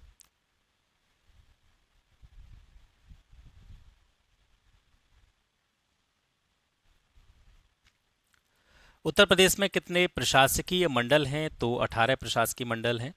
उत्तर प्रदेश में आयकर आयुक्त का पद सेवा में किसके बराबर है? तो ये संभागीय आयुक्त या सचिव स्तर का जो है आयुक्त होता है, मतलब आयकर आयुक्त जो होता है ये इनके समकक्ष होता है। उत्तर प्रदेश में पुलिस रेंजों की संख्या कितनी है? तो 18 रेंज हैं, जिसमें प्रत्येक में 2 से 4 जिले शामिल हैं, कम से कम 2 जिले और मैक्सिमम 4 जिले। उत्तर प्रदेश में आयकर विभाग के अपर आयुक्त का पद पुलिस सेवा में किस रैंक के समान होता है? तो आईजी रैंक के बराबर होता है आयकर विभाग का जो अपर आयुक्त होता है। ये उत्तर प्रदेश पुलिस के कांस्टेबल परीक्षा में पूछा गया क्वेश्चन है। उत्तर प्रदेश सरकार का संवैधानिक प्रमुख कौन होता है? तो राज्यपाल होता है। भू राजस्व के मुख्य स्रोत क्या हैं? तो भू राजस्व जो लैंड रेवेन्यू आता है वो कृषि भूमि पर जो टैक्स लगाया जाता है वहाँ से आता है। जल कर होता है उससे आता है। गैर कृषि भूमि का मूल्यांकन वहाँ से आता है। संयुक्त प्रांत राजस्व अधिकारी विनियमन किस वर्ष में पारित किया गया था? तो ये 1803 में पारित किया गया था। शून्य शुल्क पर चीनी के आयात की अनुमति किस लाइसेंस नीति के तहत दी जाती है? तो निर्यात और आयात लाइसेंस के तहत दी जाती है। प्रशासनिक सुविधा के लिए उत्तर प्रदेश में मंडलों की संख्या 18 आप जानते हैं। स्वतंत्रता के बाद में उत्तर प्रदेश के पहले सीएम पंडित गोविंद बल्लभ पंत।